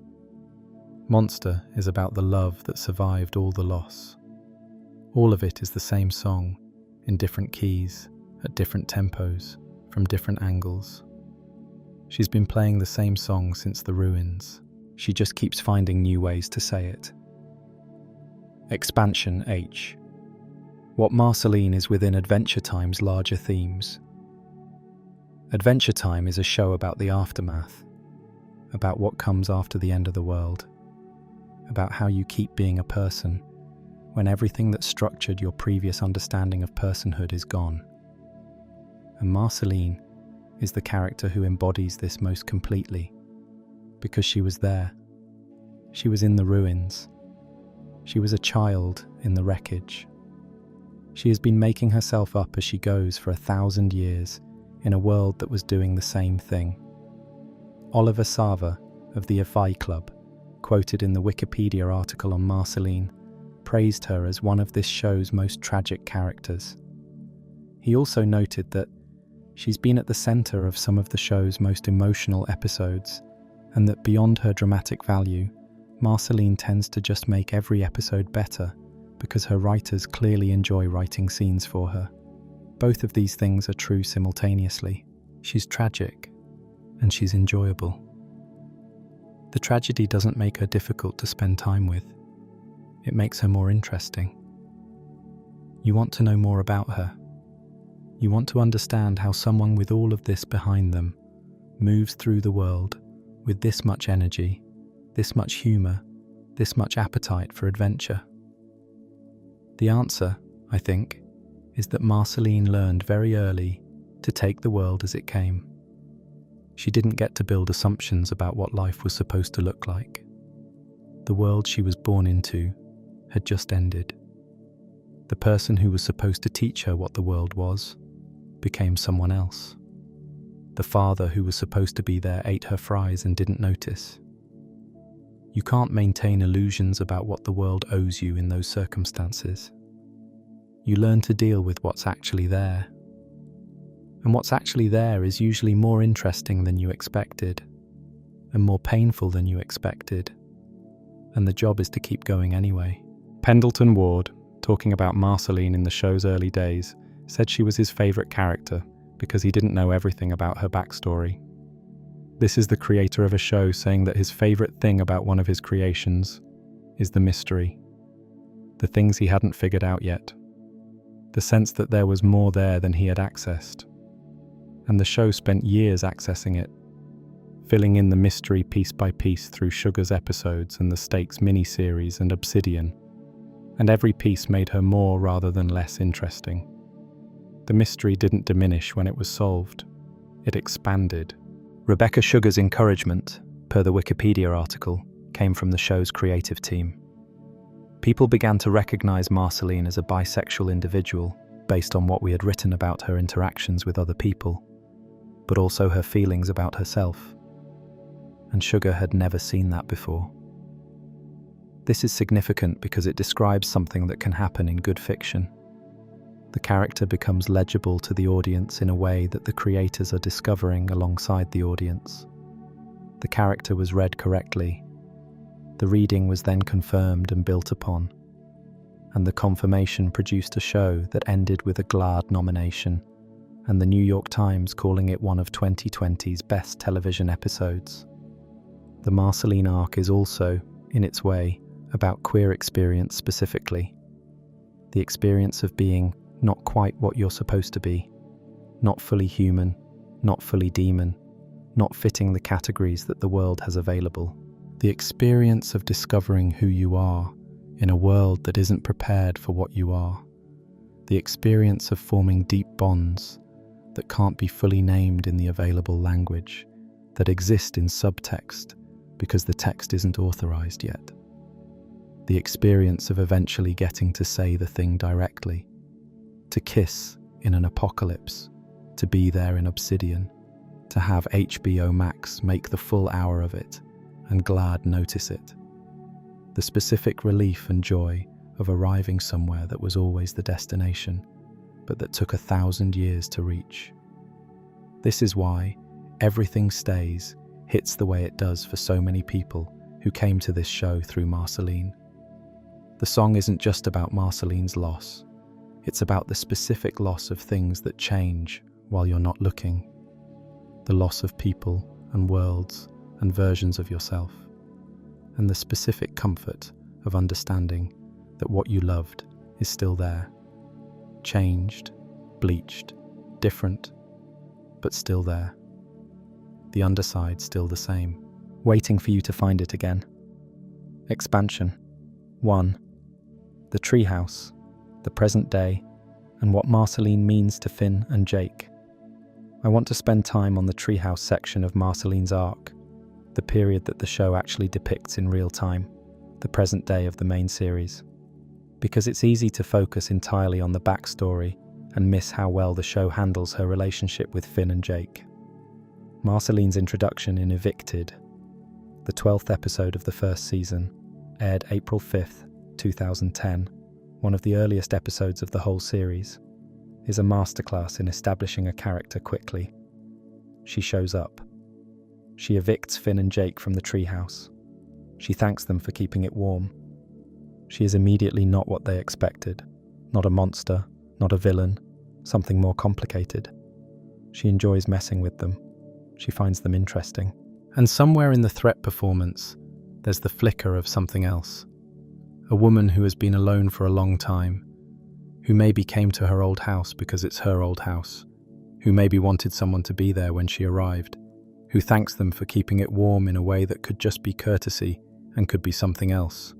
Cam Shea at IGN called the introduction the fourth best moment in the series' first season. He wrote, "Sure, in this episode she evicts Finn and Jake from their home. But hey, this is the first time we meet her, and she's awesome." This captures exactly the right response to Marceline's introduction. She does something that should make you dislike her, and she's immediately wonderful anyway. That's the character. Finn and Jake's relationship with Marceline across the series is one of the show's best developed secondary relationships. It's not romantic, it's not parental. It's closer to what friendship looks like when one friend is 12 and the other is 1,000. But the 12-year-old is Finn, and the 1,000-year-old is Marceline. So the dynamic is relatively balanced. She messes with them. She goes to bat for them. She gets them in trouble. She trusts them with things she doesn't trust many people with. Henchman. The 21st episode of the first season, aired September 13th, 2010, is the episode where Finn becomes Marceline's henchman. He's terrified of her at this point. Jake is terrified of her. And Finn discovers in the course of being her henchman that she's not what he thought she was. She doesn't drink blood. She drinks the color red. She saves an old man. She keeps a flower alive. The episode is a series of revelations about the distance between Marceline's performance of menace and her actual behavior. She scares people because being scared of keeps them at a manageable distance. It's the same mechanism as I'm just your problem. Perform something big enough that people don't look for what's underneath it. Heat Signature. Season 2, Episode 26, aired October 25th, 2010, has Marceline inviting Finn and Jake over to watch movies with her ghost friends and then messing with them by pretending to turn them into vampires. The Sci-Fi Binge Guide describes it as following the Marcy likes to mess with people line, but also shows her regretting her actions and taking things more seriously, so it's a fun episode for her character. The regret is the key moment. She takes things too far and knows it. She comes back for them. She decides the mess was her fault and takes responsibility. That's not what pure antagonists do. That's what people who care do, when they've done something wrong, and the people they did it to matter to them. By the time the main series is over, by the time the finale airs, and Marceline is fighting for bubblegum during the Great Gum War, the relationship with Finn and Jake is assumed rather than established. They're just part of her world now. They're the people she knows. They're improbably her friends. And this is the show's quiet argument about Marceline's arc. She came in doing everything to keep people away, and the people kept coming anyway. And eventually she stopped fighting it. Eventually she just let people in. Not all at once, not without the armor, not without the defenses, but eventually. Finn is 12 years old, and he is arguably the person, besides Bubblegum, who has gotten most consistently close to Marceline. Not because he's special in ways that break down her defenses, but because he's consistent. He keeps showing up. He doesn't care that she's scary. He doesn't care that she's 1,000 years old. He treats her like a person because she is a person, and he assumes this about everyone, and it turns out to be disarming in a way that elaborate emotional preparation can't fully account for. She didn't build a defense against someone who just genuinely likes her without an agenda. Jake is differently important. Jake is scared of Marceline for a long time, and the specific arc of Jake's fear gradually becoming comfort is one of the show's quietest character studies. He starts out basically terrified, does the thing he does in Heat Signature, where he admits he's afraid of vampires, and ends up in a place where she's just Marceline, someone in their world, someone they know. The fear dissolving into familiarity is itself meaningful. The monster became the neighbor. The neighbor became the friend. Time does this if you let it. Expansion J. The 1,000 years as a whole. I want to step back and look at the full 1,000 years as a shape. What is the arc? What did the show build? From the ruins to the glass kingdom, from the mother's lullaby to the domestic apartment with the photo strip on the fridge. Here is what I see when I look at the whole thing. Marceline began by losing things.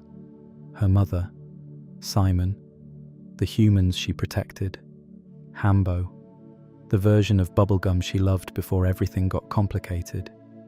She lost them to death and time and circumstance, and the specific ways that love gets complicated when the world keeps ending.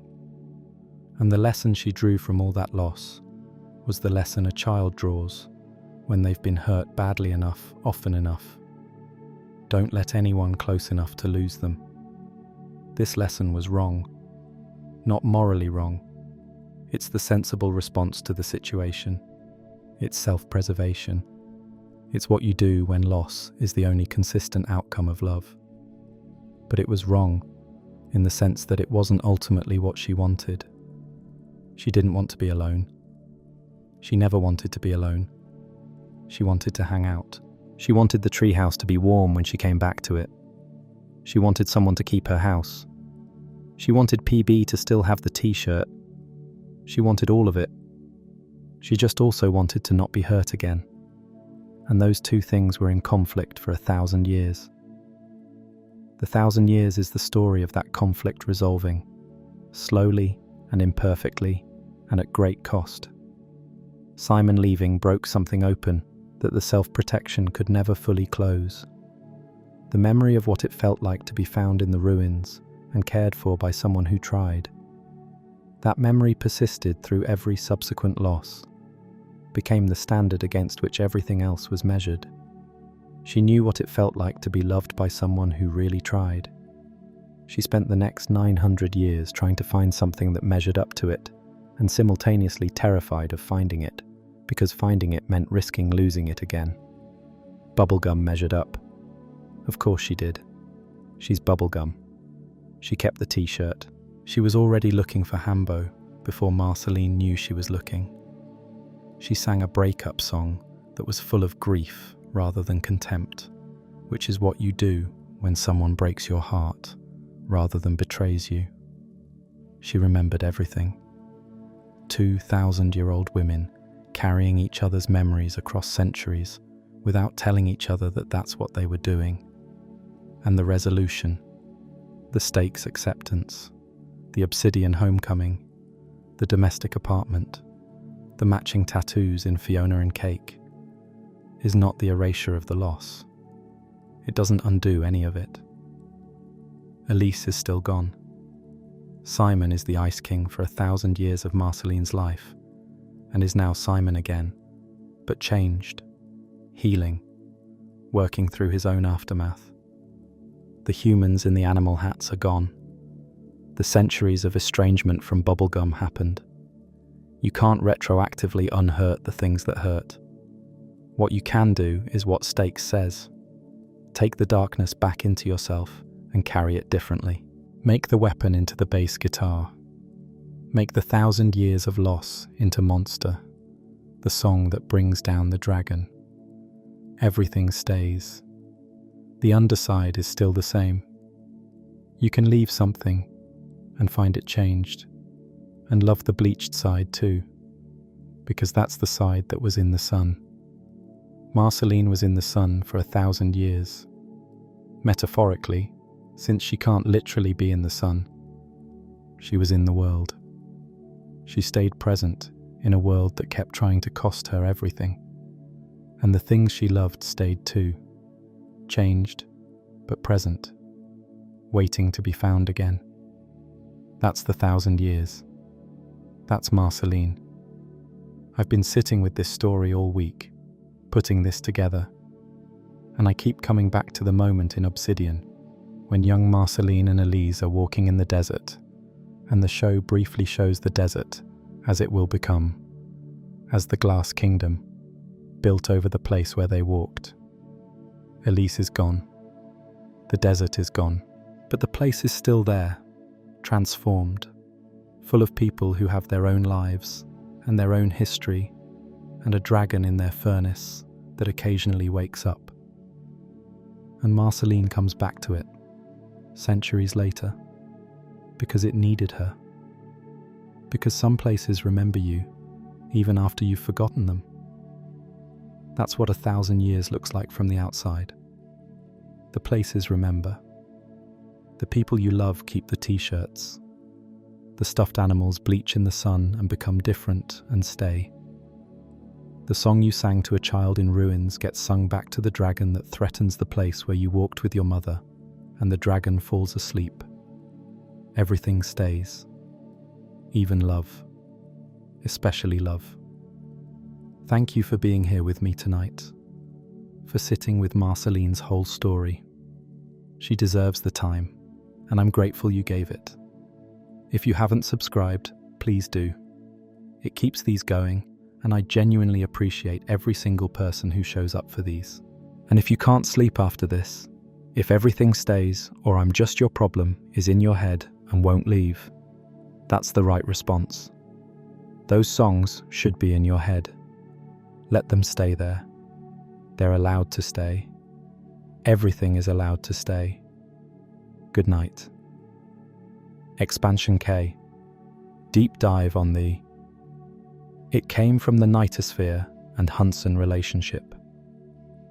Let me give the Hunson-Abadir relationship the full attention it deserves, because it's one of the most carefully constructed parent-child dynamics in the show, and it operates on a completely different register from the Simon relationship, which is why both are necessary to understand who Marceline is. If Simon is the parent who tried and failed through forces beyond his control, Hunson is the parent who failed through indifference. That's the distinction. Simon wanted to be there for Marceline and couldn't be, ultimately, because the crown took him. His absence was imposed. Hunson's absence was chosen, or at least permitted.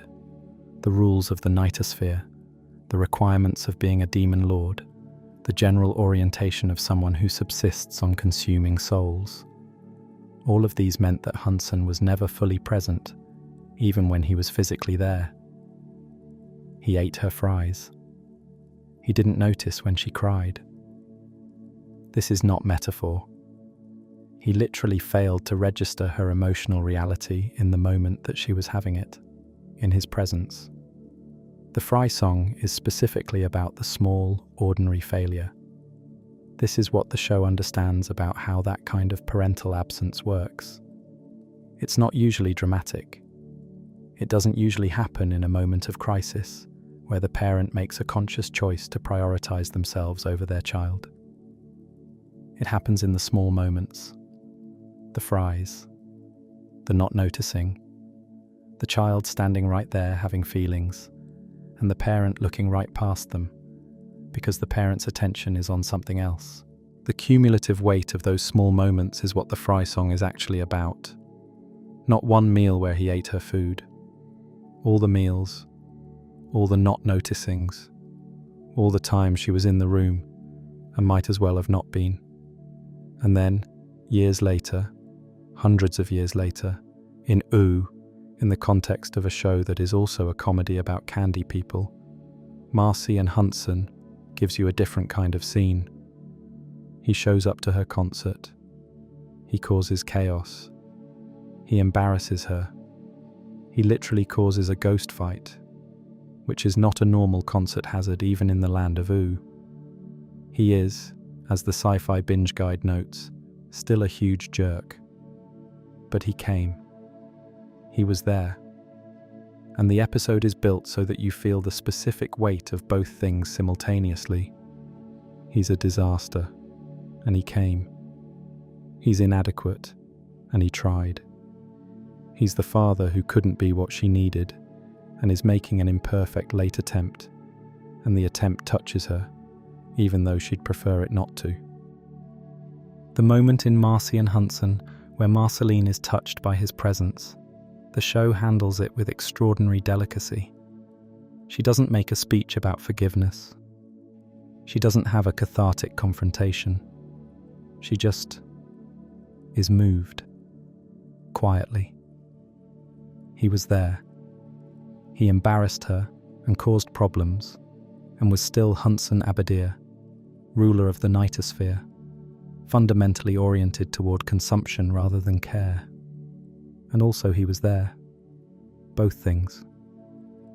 The shirt Marceline wears in the Fiona and Cake episode Simon Petrikov. The Obsidian Adventure Time wiki confirms it's from Marcy and Hudson.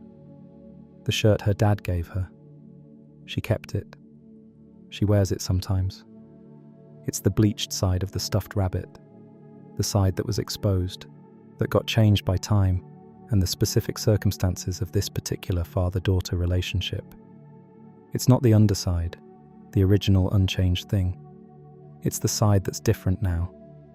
But she wears it anyway, because it's hers, because he gave it to her, because even imperfect love leaves things behind that you keep.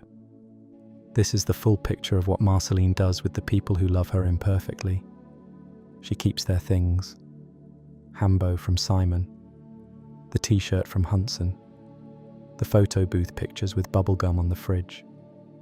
She doesn't throw things away. She can't. She lost too much too early, and the things that remain from the people she loved are evidence. Evidence that the love was real, that it happened, that she was there, and they were there, and it mattered. Even when the love was complicated. Especially when the love was complicated. The complicated ones leave things behind that you need to keep because they're the proof that something real happened. Expansion L. The broader context of queer representation and what Marceline meant. I don't want to end this video without saying something explicit about what Marceline's arc meant in the context of queer representation in children's animation, because it's genuinely historically significant, and the people involved were doing real work under real constraints. What Was Missing aired September 26, 2011. At that point, same-sex relationships in animated children's programming were essentially invisible in American television. There were no confirmed queer couples in cartoons aimed at children.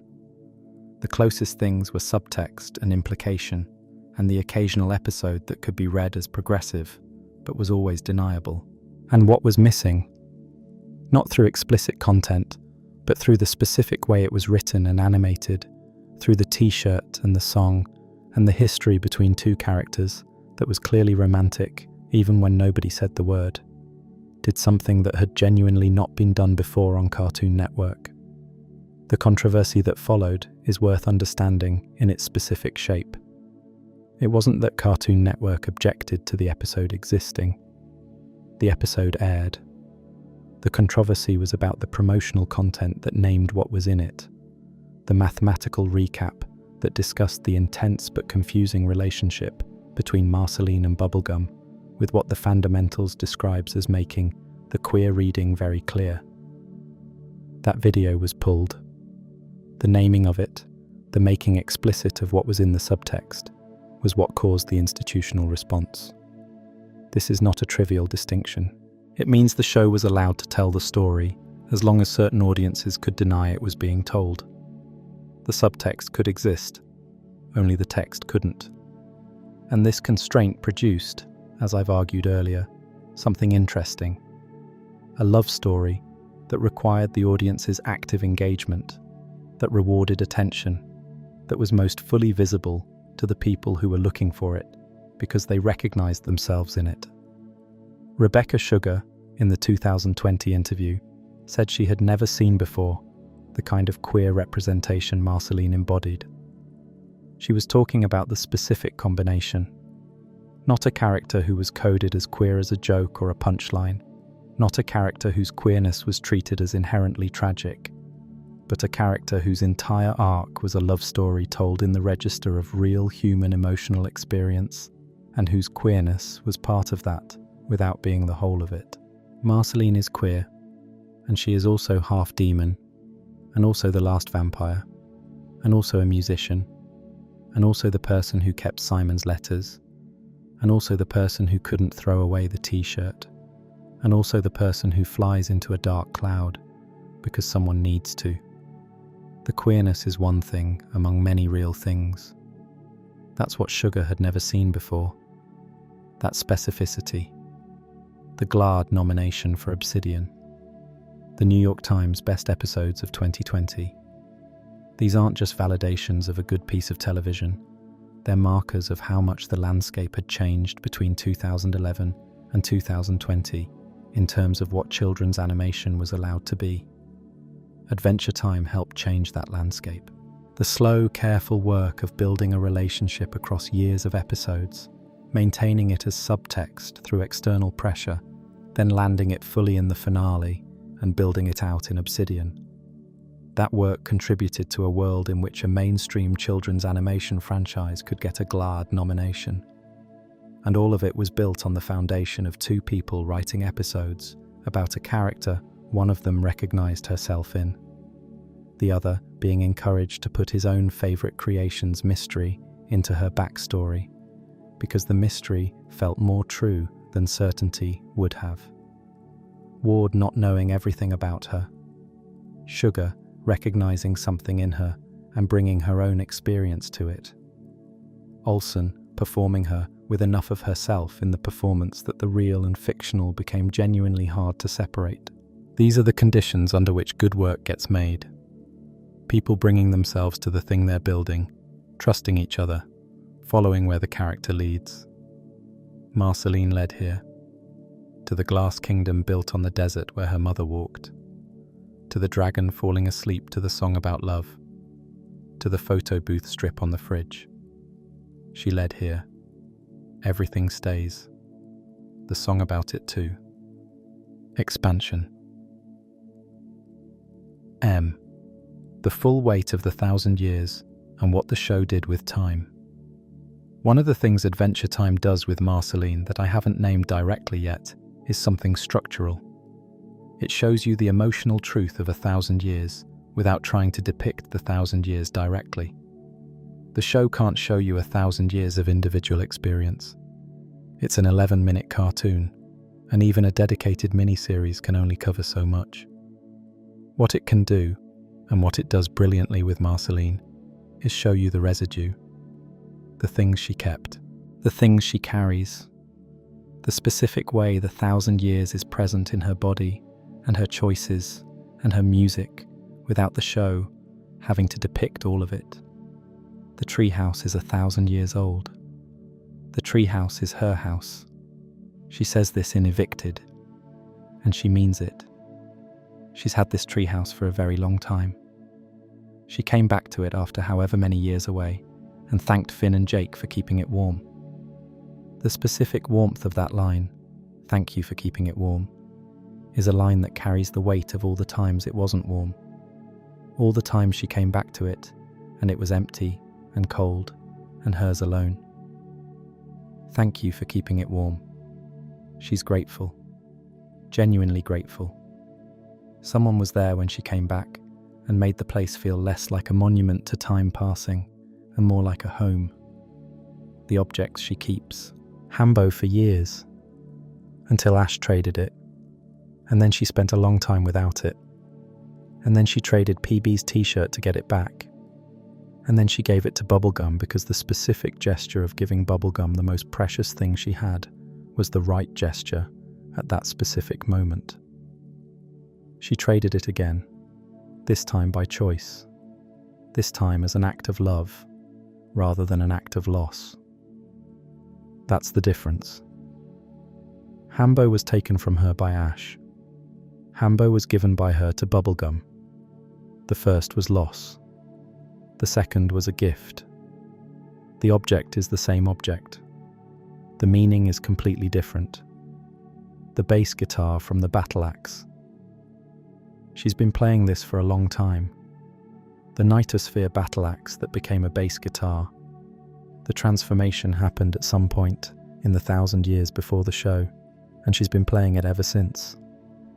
How many songs has she written on that bass? How many times has she processed something through music that she couldn't process any other way? 1,000 years of songs. Most of them we'll never hear. The photo strip with Bubblegum on the fridge. This one is recent, post-finale, post them finally being together.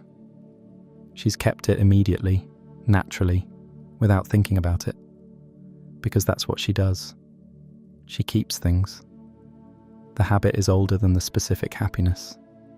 She keeps things because things are evidence. Because things are proof that it happened. And this time, for the first time, what happened is good. What she's keeping is the evidence that something worked out. The shirt from Hunson. Recent. She didn't have to keep it. She kept it. She wears it sometimes. The relationship with her father is imperfect and will always be imperfect. He is what he is. The ruler of a hell dimension, fundamentally incompatible with being the father she needed. But he came to her concert, and the shirt is evidence of that. That it happened. That he tried, imperfectly, in his way. This is what 1,000 years of loss teaches you, if you let it. How to keep things. How to make the objects that remain from the people you've lost into something you carry with care, rather than something that weighs you down. Marceline has been learning this for 1,000 years.